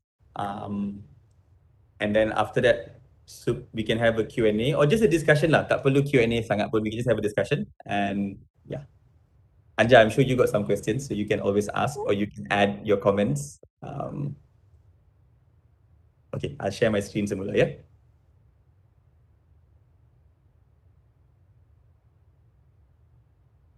Just thumbs up, MC, if you see it. Okay, terbaik. So in terms of unlocking social capital kan, I was sharing that, financial capital. One of the things we did dekat mereka was when we were trying to expand, we realized that we were going to move to Publica kan, so we tutup the factory in Klang, nak move to Publica, want to find tempat dekat sana, and of course it's quite expensive. So we managed to of course partner with UEM Sunrise to get much below market rent, but masih ada sewa. So we looked at how we could get this funded. So we spoke to normal lah, funding normally is to the VC, venture capital, right, investors and all that.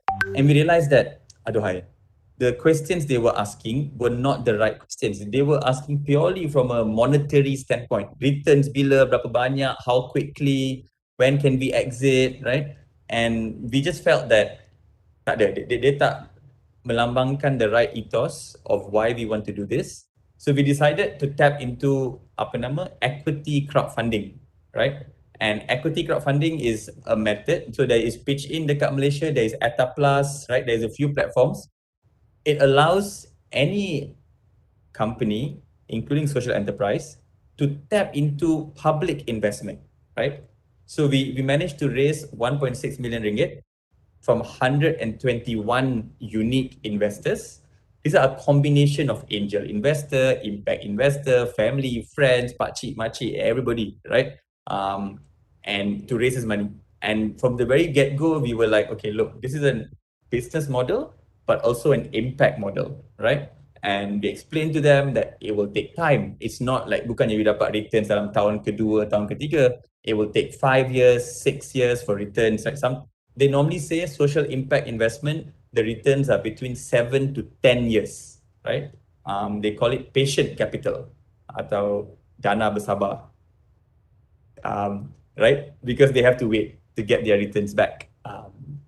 So these are ways that I feel if we could empower more young entrepreneurs kan to cuba tap into dana-dana yang ada, and this can be a combination dengan dana kerajaan, dana MOSTI, and juga dana public, right? And this creates a very robust social entrepreneurship ecosystem.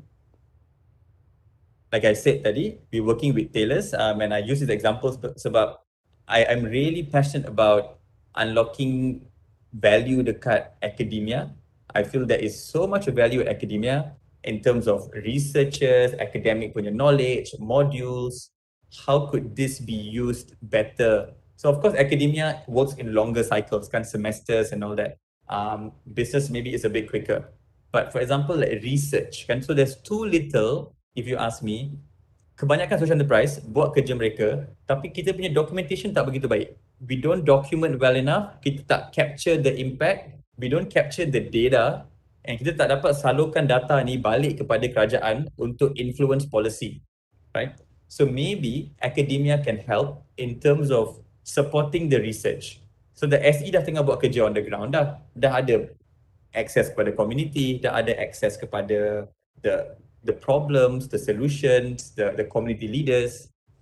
Could academia come in to help to structure research, to maybe support with student talent for certain programs, and then also maybe to book a faculty, to book the resources yang ada dekat faculty, kan? Which also leads me to like what is happening next for BGBG and mereka. So one of the things that I am most passionate about also, lagi banyak passionate kan, about a lot of things, is this, I said tadi kan. So if we imagine kan, every university, IPTA, IPTS, polytechnic, community college, Giat Mara, right, all these centers, right, have so much of ada machine, ada like bengkel engineering, ada machine CNC, machine molding, ada 3D printer. There's all these machines over there. There's all these auditoriums, right? Tapi hanya boleh digunakan oleh pelajar-pelajar universiti. Kadang-kadang dah jadi alumni nak datang balik guna pun payah juga, right? And I've seen like kadang-kadang dekat area kecil-kecil sikit kan, like so umpamanya dekat Alor Gajah ke, dekat Rompin, or dekat like Mall Azam Shah, ada je politeknik dekat area sana. But the community sekeliling tak dapat guna peralatan dekat politeknik sebab it's only khas kepada student. But ada banyak SME dekat sana yang perlukan peralatan nak innovate their product and service. Ada tak peluang kita kat sini untuk create some kind of weekend program, right? Where community dalam 10 km radius of a community college or polytechnic or Giat Mara or private university can go there on the weekend dengan supervisor, maybe student atau lecturer, to help to use the tools to increase their business opportunity. And this could also be income, right? Kalau kita bayangkan, sebab as these are businesses, as they do better, they also earn income, and this could also be income for the university. So kita dapat kesedaran ni masa kita run mereka, sebab mereka pun memang ada juga peralatan, memang maybe only 1% compared to university, but kita pun ada peralatan, and kita pun sedar ada banyak dia underutilized, right? Underutilized from the sense of waktu weekend kurang digunakan, waktu petang pukul 8 malam hingga 10 malam kurang digunakan, waktu maybe Monday morning kurang digunakan macam hari ni, right? So memang it got us thinking, benda ni just sitting over here, no one's using it, why can't somebody else come and use it, right? And maybe even if we charge something minimal like 10 ringgit an hour, 20 ringgit an hour, tengok what the machine is, it really could help people. Tak perlu invest in capex, reduce capex punya cost, and just focus on opex, right? So we are working on a platform, mereka.io, di mana center-center, sebuah pusat inovasi ke, pusat teknologi ke, sebuah bengkel, boleh list dia punya peralatan, untuk disewakan atau untuk di-book, right? And the rate is set by the center itself, and the center can also choose nak buka kepada member sahaja ke, which is a selected people, or buka kepada public, atau buka kepada student. So this is something which I rasa there is a potential, and we did speak to a few polytechnics and they were super passionate, but the reason is memang dia worry, kerisauan mereka is the policy, like the SOP yang kena ada, the safety of the students, the maintenance of the machine. So all of this must be figured out, right? But I feel if we agree secara prinsipal benda ni penting, we can definitely work on it and we can work out SOPs. Memang last 18 months kita dah banyak pengalaman menggunakan SOP. So I think kita memang tak ada hal untuk cipta SOP baru untuk like, you know, social innovation. So yes, and if I come to my last slide, it's really about unlocking assets, like saya sebut tadi, how to harness creativity and innovation, how to create agile and secure workforce, right, through the DE programs, and how to empower local economy to create new jobs. So that is all from me. A lot of sharing. I hope it was useful. And I would memang, yalah, open floor for any questions, any comments. Thank you, Mr. Rashidin. There's one question dari YouTube ya. Apakah kesan sosial dalam kalangan semua pihak dalam pemulihan pandemik COVID-19? Tanya apakah kesan sosial ya? Kesan sosial pandemik COVID-19. Ya, apakah kesan sosial dalam kalangan semua pihak dalam pemulihan pandemik COVID-19? That's one question from YouTube. Yeah. Sorry, I just couldn't hear the last part. Kesan sosial dalam pandemik, kesan sosial dalam kalangan semua pihak dalam pemulihan pandemik COVID-19. Okay. Yes, such a big question, kan? And I guess, so if you ask me, kan, like if you dari pandangan saya, like I think we all are quite aware of the immediate social impact, right? Which is income, kekurangan pendapatan, juga kehilangan kerja, which is linked, mental health, right? Stress, tekanan, beban, like nak solve these problems, right? Now, these are examples of what is happening. But if you ask me how to come out of this, kan, kita memang kena tengok daripada segi perkongsian capital, perkongsian aset, perkongsian resource. Sebab, as we know, kerajaan has keluarkan banyak dana to sort of support us to uplift. But we are also menggunakan like debt, right? Debt to GDP. So in the next 2-3 years, kerajaan also have to recover this income. And it will not be like masa kita ada banyak dana to keep sharing for programs and all that. So I really feel kita kena tengok cara untuk meningkatkan jimat duit supaya kita boleh guna duit yang ada untuk support community yang paling perlu, and that savings should come from kita, like I said tadi, guna capex dengan lebih baik. Sebab in Malaysia kadang-kadang kita sangat elok dalam invest untuk capex, so beli mesin besar-besar, canggih-canggih, tapi after that utilization kurang. The OPEX dia kurang sangat, right? So how can we share capex, share assets, but all focus on OPEX? So even for us dekat our office, we are opening it up for other SEs to come and work from our place. Sebab I'm like, hey, you guys jimat sewa, don't go and pay sewa kat luar, right? If you can, luar bayar 3,000, you can just chip in dekat kita RM500 sebulan pun okay juga. When you're doing better, RM1,000, but use apa-apa yang ada dekat mereka ni for yourself, right? So we're trying to do that because it helps us, it helps them, we can help each other. We're also looking at modules yang ada, right? So kenapa setiap orang nak pergi cipta modul baru-baru? Kalau dah ada modul, kenapa tak boleh kongsi modul dengan siapa yang nak uplift untuk digital education? So I just feel like I don't have an exact solution, bro or sis, but I rasa for me like the solution will come from us thinking as one community. Kita kena fikir sebagai satu, fikir sebagai like a unit, as a team, and I think kita ada peluang untuk come out faster. Yeah.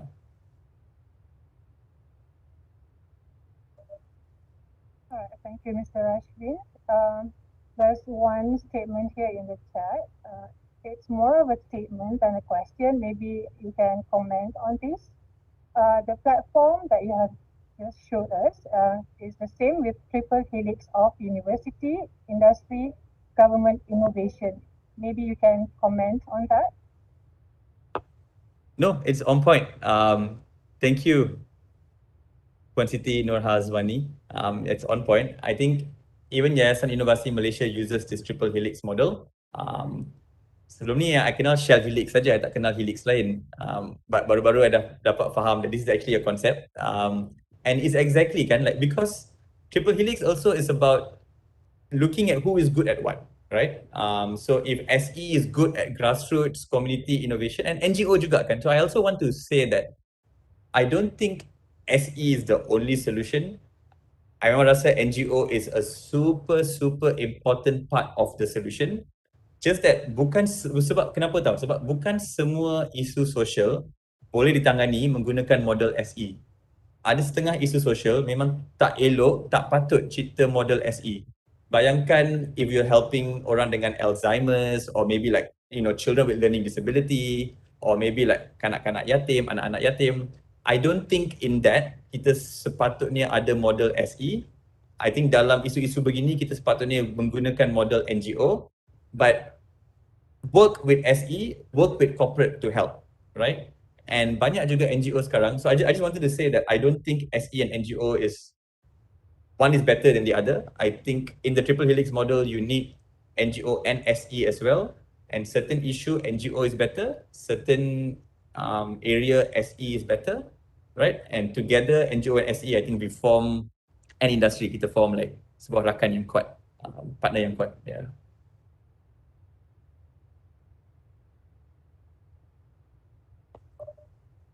Thank you, Mr. Ashwin. Para hadirin, jika ada lagi soalan, boleh bertanya terus kepada Encik Ashwin ataupun boleh tulis boleh type di chat box.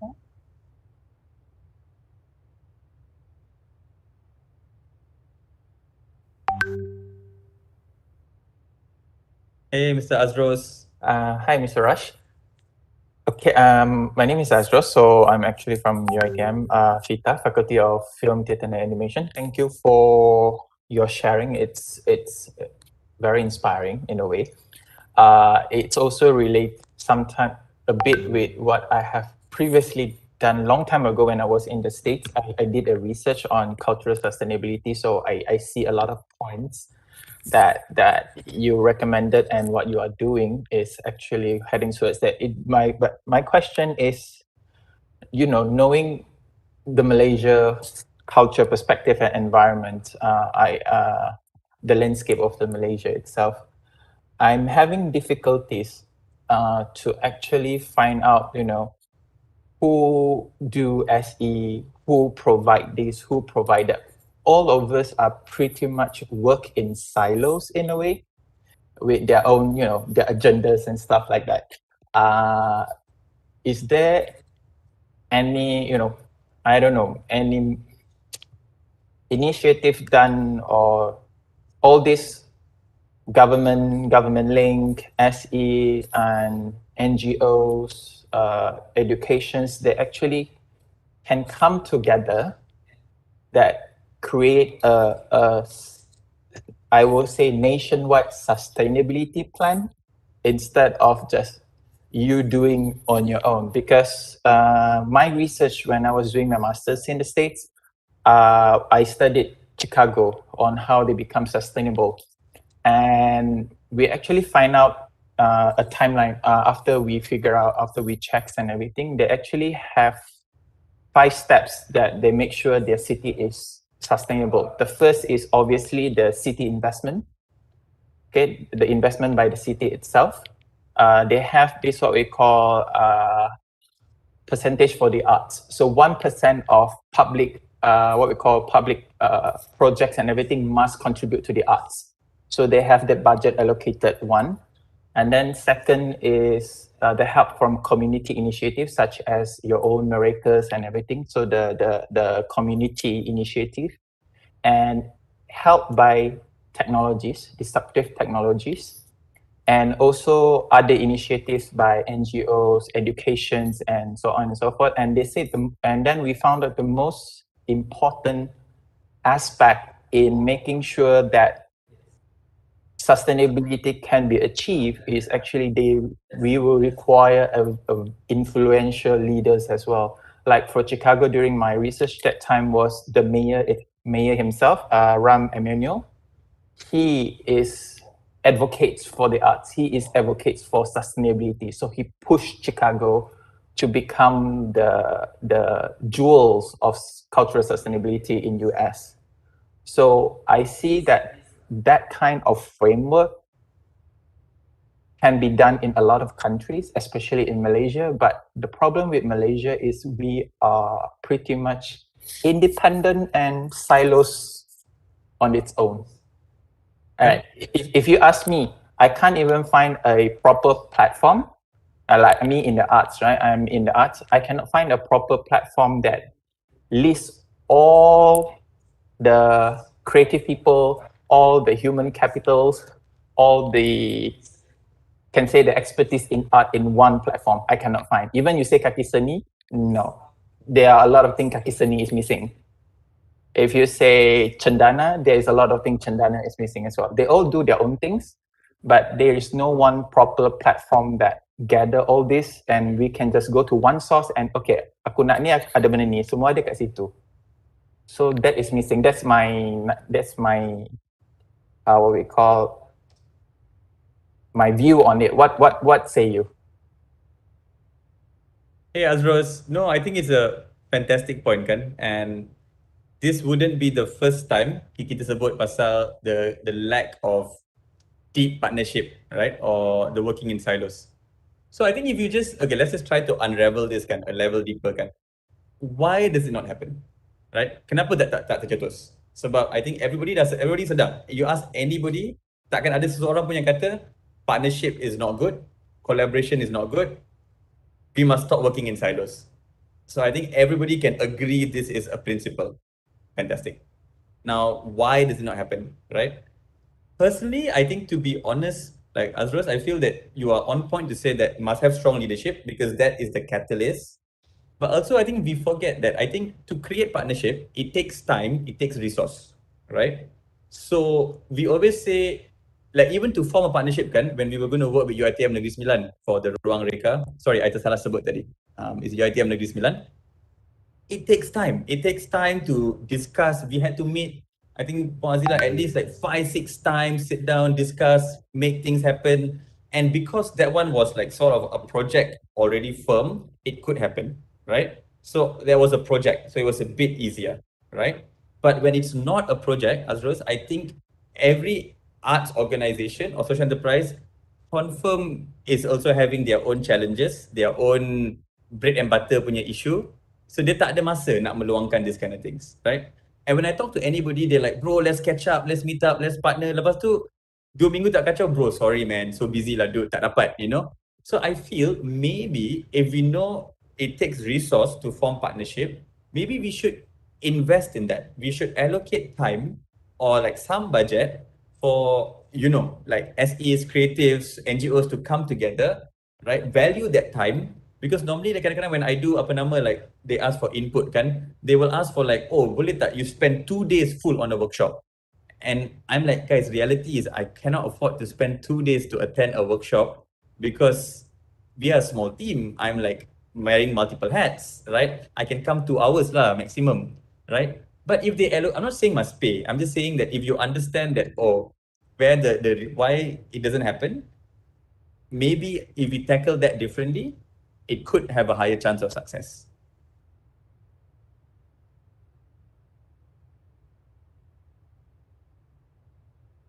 Anja, you want to jump in on this? Like, so Anja is also like what Anja is doing with the Dewan Perusahaan Sosial is to actually bring together everybody, right? Alright, Mr. Rashfin, there's one more question. Ini dari YouTube ya.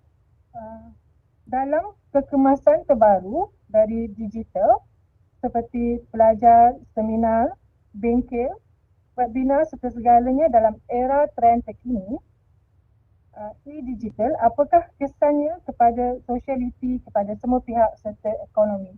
It's more of the effects of e-digital to the social and economy.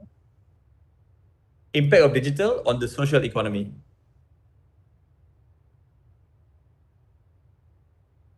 Okay. Soalan dia panjang. No, I think it's good. It's good. Maybe if just copy paste in the chat, it's also easy. Yeah. Wait, I'm just gonna get my headphones because it'll be much better. But okay, so impact. Well, what has digital done, right? So I mean, digital has. Kalau kita bayangkan, digital has.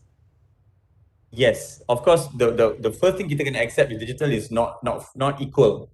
Ada setengah yang sangat mahir, has all the peralatan, the tools, the internet and all that, and some communities are quite far behind, right?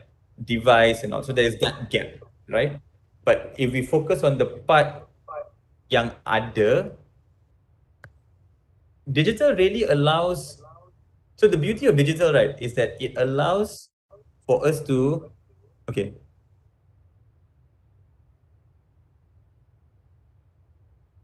Yeah. So digital, when it's all equal, right? It makes it a lot more inclusive, right? So for example, like I dapat join conference luar negara yang I tak, kalau sebenarnya I tak dapat pun tiket, I cannot afford the flight ticket, right? But I get access to global speakers, global content just sebab digital, right?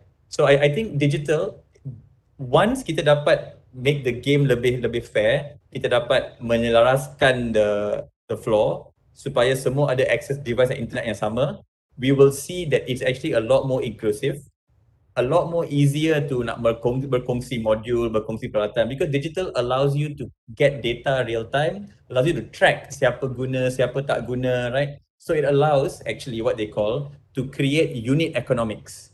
So with digital, we can create unit economics of per user, nak use the module per hour or per minute, you know, per location, per room. So digital allows us to create unit economics so that we can share more assets, if you ask me, right? But the biggest issue that is not equal is tak fair, bukan semuanya ada. But if you want to talk about the long-term kesan of running things virtually, I don't know, man. I think it's like kita tak tahu lagi, I feel. I'm not a big fan of, I mean, I do virtual, but personally, I much prefer in person, right? Sebab kalau nak buat collaboration, virtual susah, right? Biasanya lepas workshop, boleh bersembang, boleh minum kopi, boleh discuss, boleh lah cetus idea baru. Virtual lepas habis, close the call, settle terus, right? So there isn't the natural conversations that happen, and I feel that is something we will miss out. Yeah. I pernah cuba networking virtual. Not the same. Hello Raj. Hi. Hi. I Dr. Hana dari Masmed. So one question. Actually I used to working with BGBG. So person in charge tu dengan Ambika lah. Yes, of course. She know me lah. Okay. Then some of few names from BGBG because I'm from fashion industry. So we work close with BGBG about the fashion lah. Okay. The question actually I want to ask you, as we know in Malaysia ni, the concept of SE still blur. I can mention that it's still blur because of we are really move to the concept of CSI, macam social saja, which is community service. But they won't understand how come this came in, which is only the social, but the E is not came in. It's only the social. So this social concept is actually, I can say that is really from our roots, because we doing the social thing, tolong orang tua, tolong cat the surau and so on, this kind of social. But how we want to adapt this SE, which is the S and also the E, this SE. join to our social, because we want to change this mindset. It's not easy. It's not easy. But I can say that until now, the SE punya konsep masih lagi rendah. Except the social part. Except the social part. So then mindset tu, is a mindset. So how is it? How you guys, you already been with the BG and mereka and so on. I know the awareness that you guys put it on is like very tremendous. Is really damn great. But Oh, thank you, Dr. how Hanas. to do that? Macam mana tu to change that? Thank you, Rash. Okay, no worries. Thank you, Dr. Hana. I'm so happy that you've worked with our team before. I will mention to the fashion team. No, I think you sebut benda yang betul and on point, right? Terbaik, because it is true. Like a lot of people, I mean, Anja will share. Banyak orang rasa social entrepreneurship ni masih business yang popular kat social media. There is that confusion. There is the confusion of, boleh ke social dengan entrepreneurship ni? Elok ke tak benda ni? Like, what is the moral question sebalik benda ni? Like, ethical question, kan? So, there's also moral ethical questions people ask. There is also just the kesedaran yang sangat rendah lah, like you said, kan? Di mana kita tak nampak the synergy between social and entrepreneurship. So, to be fair, Dr. Hana, like, I'm also like careful. Okay, on one side, I would wish, and I'm sure everybody here would wish that there was like 10,000 more SEs, right? But the reality is this, kan? Perusahaan biasa pun susah nak menjayakan, right? Apatah lagi perusahaan sosial. Let's be honest, it's a level harder, right? Sebab you nak buat business biasa pun 100% for profit, also I think failure rate is something like most new companies, like 80% will fail in 3 years or something like that, right? So imagine perusahaan sosial, the level is even higher. So on one side, I think I'm careful to not advise semua belia baru, okay, pergi buka SE tomorrow, sebab I like to say that you should do it, but you kena be mindful that benda ni tak senang, benda ni susah, it will take a lot of passion, you will not make money quickly so fast. I think it's important to be honest lah about these things, kan? Yeah. Now, while saying that, Dr. Hana, I think it's also important kita kena tengok dah ada banyak business yang sekarang ni dah berjaya, yang stable and all that, yang I rasa kita boleh tarik dia daripada ke kanan ni ke center sikit, right? From the right, which is pure profit, to the middle a bit, right? And I think if we start doing that, the left side, the pure social side will tengok and say, dapat inspirasi, the yang, let's just say, jahat-jahat, 100% for profit, tak nak fikir komiti langsung, tak jahat lah, I mean, you know what I mean, pure profit, will think a bit differently. I think what we need is to incentivize. Kita kena incentive, because people essentially, banyak konsep, right? But in the end, people work on dollar and cents, right? And for example, if there was tax systems, right, taxation that was more, if you are a company yang langsung tak endahkan environment, tak endahkan community and all that, you get tax higher. So they call it progressive tax rate, right? And if you're a company that has got strong CSR, a bit lower. Your company with is like even more social enterprise, like more, you get more progressive tax benefits. I feel it will change people's view to do it differently, but the risiko of that is you will get orang-orang yang saja nak jimat cukai doing it. So there is a pro and con. I do feel that we need to incentivize people to think differently, because essentially people will ask the dollar and cents question. Yeah. May I have Miss Anja, maybe she can Yes, please. have some opinion kan, kita pun kenal dia kan. So mungkin Miss Anja, how is it? Dari pulau ya? Okay, Assalamualaikum, selamat pagi, dah tengah hari dah. Okay, hi Rashvin, happy to see you here. Dr. Hana, back to your questions about kenapa the E part tu kan tak clear and more on the social. Sebenarnya bukan tak clear, sebenarnya dia tak jumpa jawapannya, because this is the problem that they've been facing years dah, NGO ni, on the element sustainability, because they don't have any a model where they can continuous getting fund. So dia rely lah dia punya donation, buat charity, and ikut juga how well the committee or the ESCO ataupun presiden tu ada network kuat ke tak. Dia ada tak belakang the supporter dia kuat ke tak, kan, depends. So I guess it's all about uh, mula-mula mungkin dia kena guna dia punya creativity in ways to get money to fund for the activities, because NGO ni we all know is a group of like-minded people. Dia nak champion satu benda tu all out, kan, environment ke, on the community ke. But again, these are the element, because I've been like active with NGO. I belong to more than 10 NGOs, and these are among the questions asked. How to get fund. Inilah, this is where we have social enterprise, a hybrid business model yang kita kawinkan conventional dengan NGO, so that you get continue, orang kata, you can fund your own social cost without having to rely orang luar, kan. But cumanya bukan semua boleh immediately NGO buka social enterprise, because another entity, kan, bila dah ada business tu different responsibilities. But again, we all know that our government acknowledge NGO that would like to be registered as a social enterprise. In fact, my own NGO that I founded 6 years ago pun already registered as a social enterprise, because we know the element of sustainability. How can we now sell services in terms of programs to our customers lah. Even we have corporate who buys our program. So dia tak semestinya lah you kena buat business, tapi elemen sustainability you kena educate them about the to get how to sell values. Itu pun one thing.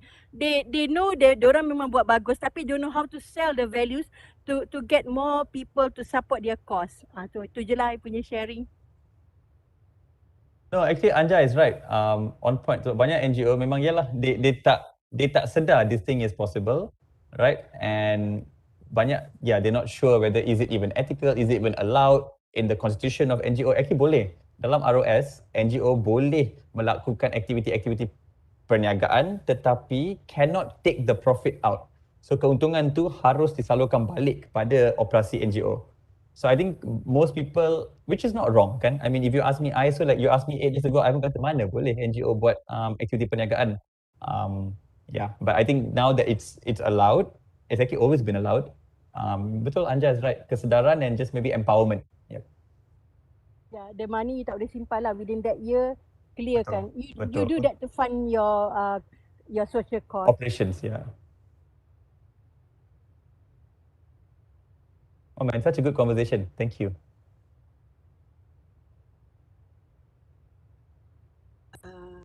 Boleh saya bertanya? Can I ask? Of course. Okay, I'm Hazwani. I'm a Master of Applied Entrepreneurship student for second sem actually. Third sem this month. So I'm also a business consultant and also have my own youth club in Johor. So that's why I asking just now regarding the NGO youths that BGBG have or planning to collaborate. Okay, regarding this, we have network with our SME in Johor, especially in rural area, that try to do or apply the social entrepreneurship in their business. We have a few.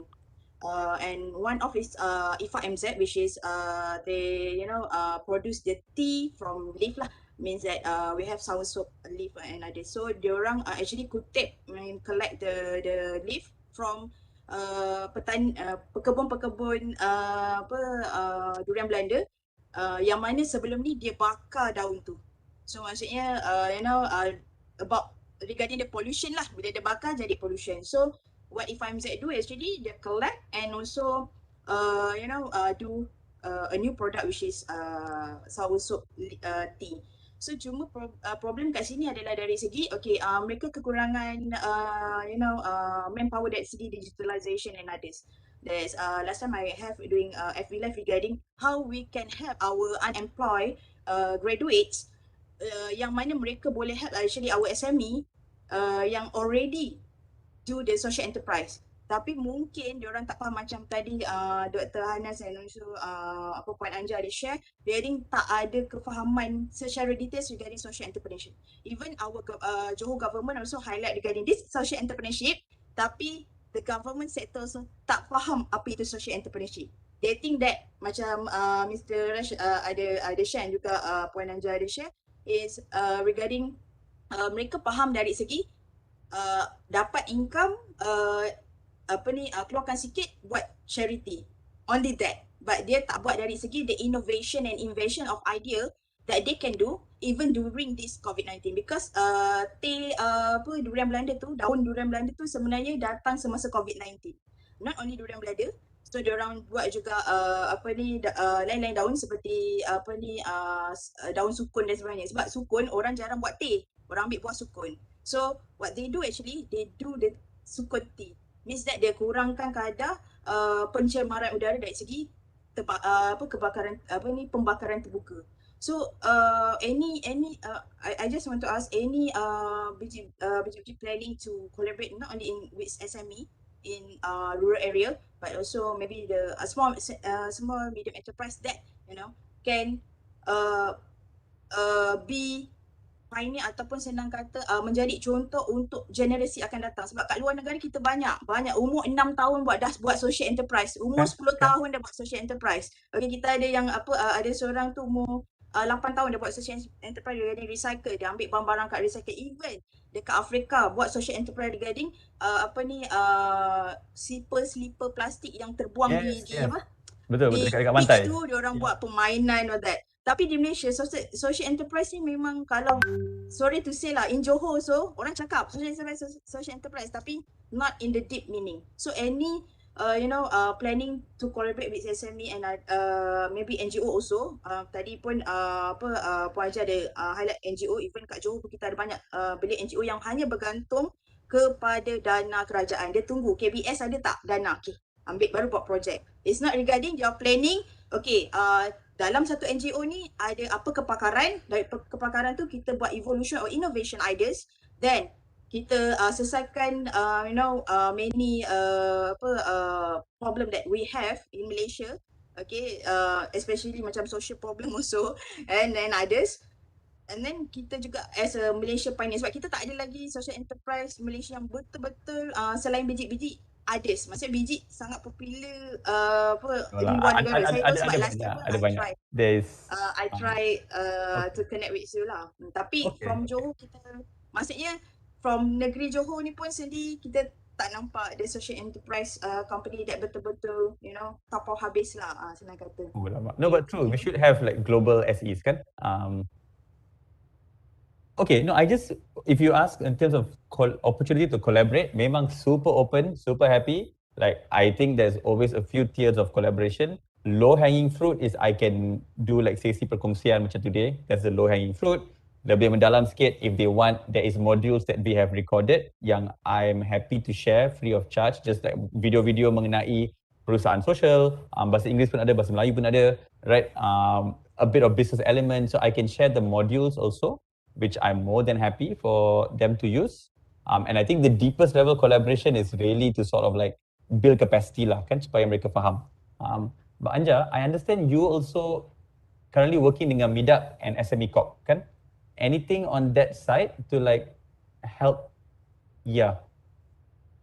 SMEs more awareness or? Currently on MIDAK and SME Corp, because we are still waiting for the announcement of the new social enterprise blueprint. Some ada a bit changes from the current like accreditation, ada sedikit perubahan pada akreditasi dan juga pendaftaran untuk keseluruhan sosial. So sebab I tak tengok lagi full final punya blueprint, susah nak komen sikit.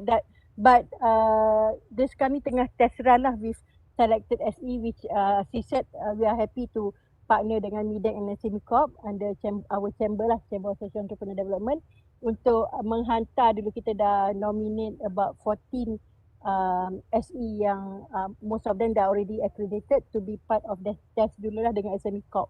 So tu je dulu, tak ada lagi in depth ni. Okay, yeah, that's I think a good start kan, the blueprint. Hello, saya boleh tanya soalan? Yes, of course. Hi. Hi, nama saya Safarina. Tadi just now Cik Rashmi ada cerita pasal kalau kita boleh collaborate because university have a lot of facilities, ada banyak equipment.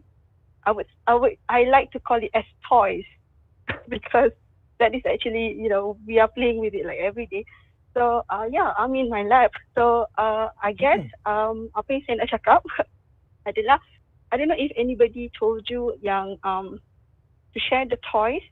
I think we would like to welcome people to share the toys with us. Tapi kadang-kadang kita kena fikir, I mean, as much as possible, saya try untuk tak nak discuss sangat pasal masalah, but instead of macam how we can go forward. So antara ni macam sebelum ni kalau kita nak buka kepada orang, so kita nak guna staff kita ke untuk arrange the untuk guna untuk pakai mesin tu, ataupun kita kena ada hire staff baru, dan kalau kita perlu hire staff baru, kita perlu training kan. Jadinya itu probably benda-benda yang kalau saya tak tahu dia punya penyelesaian dia macam mana, so that kita boleh share dan open. Kiranya yang itu memang tergantung lah. Tapi macam saya, why am I here in this program today adalah kerana saya akan mengajar student saya berkenaan dengan social entrepreneurship. Jadinya, saya daripada fakulti farmasi. Jadinya kalau student saya biasanya yang I guess business model yang setakat ini menjadi adalah when they have a pharmacy shop, so and then they do a lot of counselling, so orang-orang dalam persekitaran community tu akan always datang balik, dan that is how they jadi popular. Dan juga I think kalau healthcare, yang paling penting sekali adalah kepercayaan. So maksudnya you like the pharmacy shop kan, so you always go there. And setakat yang saya dah observe, kalau kita suka pharmacy shop tu and ada orang recommend the pharmacy shop, walaupun kita dekat daerah lain tapi kita sanggup datang untuk ke pharmacy shop tu. So saya nak tanya Cik Rashmin, kalau saya sebagai pengajar, kalau pengajar untuk SE dan untuk student saya fakulti farmasi, apa lagi sebenarnya yang how I should prepare my student? Sebab setakat ni itu satu model yang dah memang berjaya dah. So kita ada model, mungkin Cik Rashmin pernah nampak model lain yang sesuai untuk healthcare provider contohnya. Okay. Thank you, Salfarina. If I just understand, you nak faham how to increase healthcare punya components in your pharmacy, I mean SE model for your pharmacy students? Sebab student saya itulah kelebihan dia. Maksudnya dia ada pengetahuan tentang itu, and dia orang ada mungkin bekerja dekat community pharmacy kan. Tapi itu adalah satu je. So apa lagi yang student pharmacy boleh buat? Okay. No, this is a fantastic question. No worries. No, I think it's great sebab especially sekarang kan, like I think kesedaran healthcare and kesedaran just hygiene, healthcare, access to medicine has tremendously grown kan over the last 2 years. So in essence kan, Anja, I think you can jump in also kan. I suka je tarik nama Anja kat sini sebab ada kita punya presiden dekat sini. So in essence kan, Safrani, ada beberapa model SE yang sangat popular, right? Atau kira model-model umum, right? One of it is the cross-subsidization model. Cross-subsidy model ni is actually sebuah model di mana on one side kita buat sebuah business atau produk when we are selling it at market rate. Produk atau business yang sama tu kita beri dengan harga discount atau maybe also free to a community yang berada. But it's the same product or service, right? So for example, university hospital, they do this. Where dia ada private wing, dia ada public wing, right? Private wing dia charge lebih sikit. Kalau you nak cepat, tak nak tunggu, nak doktor dengan semua senyum lebih sikit, dapat gula-gula hacks, pergi private wing. Kalau you nak I guess UiTM ada tu juga. Okay. So that's one model, cross subsidy. If you could see if there is a service that you could charge higher to one side and lower on the other side is one. there is also a more innovative based model that they panggil design for extreme affordability.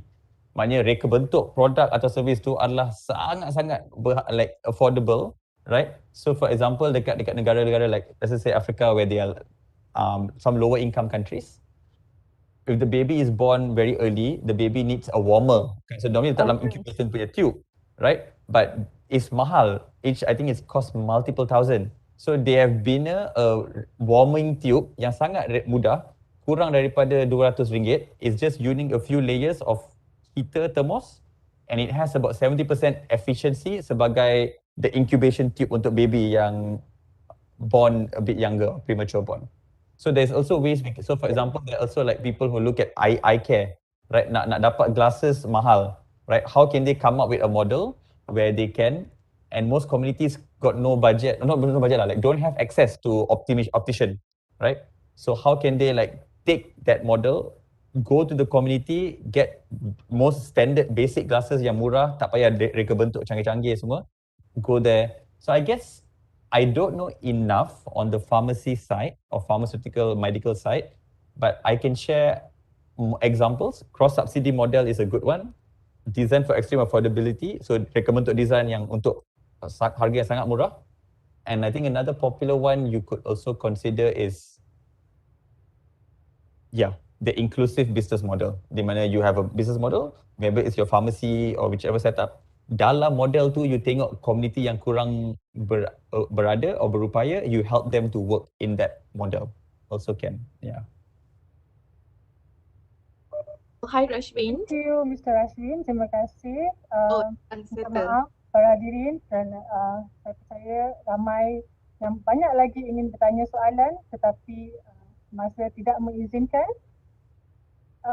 Majlis merakamkan, mungkin selepas ini kita akan ada satu lagi perbincangan khas dengan Mr. Rashvin ya, kerana saya percaya ramai yang nak bertanya, yang ingin bertanya dengan Cik Rashvin. Majlis merakamkan ribuan terima kasih kepada Encik Rashvin di atas perkongsian yang sangat menarik sebentar tadi. Thank you so much. Kita semua mendapat harap kita semua mendapat manfaat daripada perkongsian ilmu, pengalaman dan maklumat yang telah disampaikan tadi. Hadirin yang dikasihi sekalian, alhamdulillah selesai sudah Majlis Perasmian Bengkel Social Entrepreneurship. Ucapan jutaan terima kasih juga kepada semua yang sudi hadir bagi menjayakan program pada hari ini. Saya, Izzatul Zarafina Muhammad Riz, memohon ampun dan maaf jika terdapat kekhilafan dan kekurangan sepanjang mengendalikan majlis pada hari ini. Sekian dari saya, sehingga berjumpa lagi. Wabillahi taufiq wa hidayah. Wassalamualaikum warahmatullahi wabarakatuh.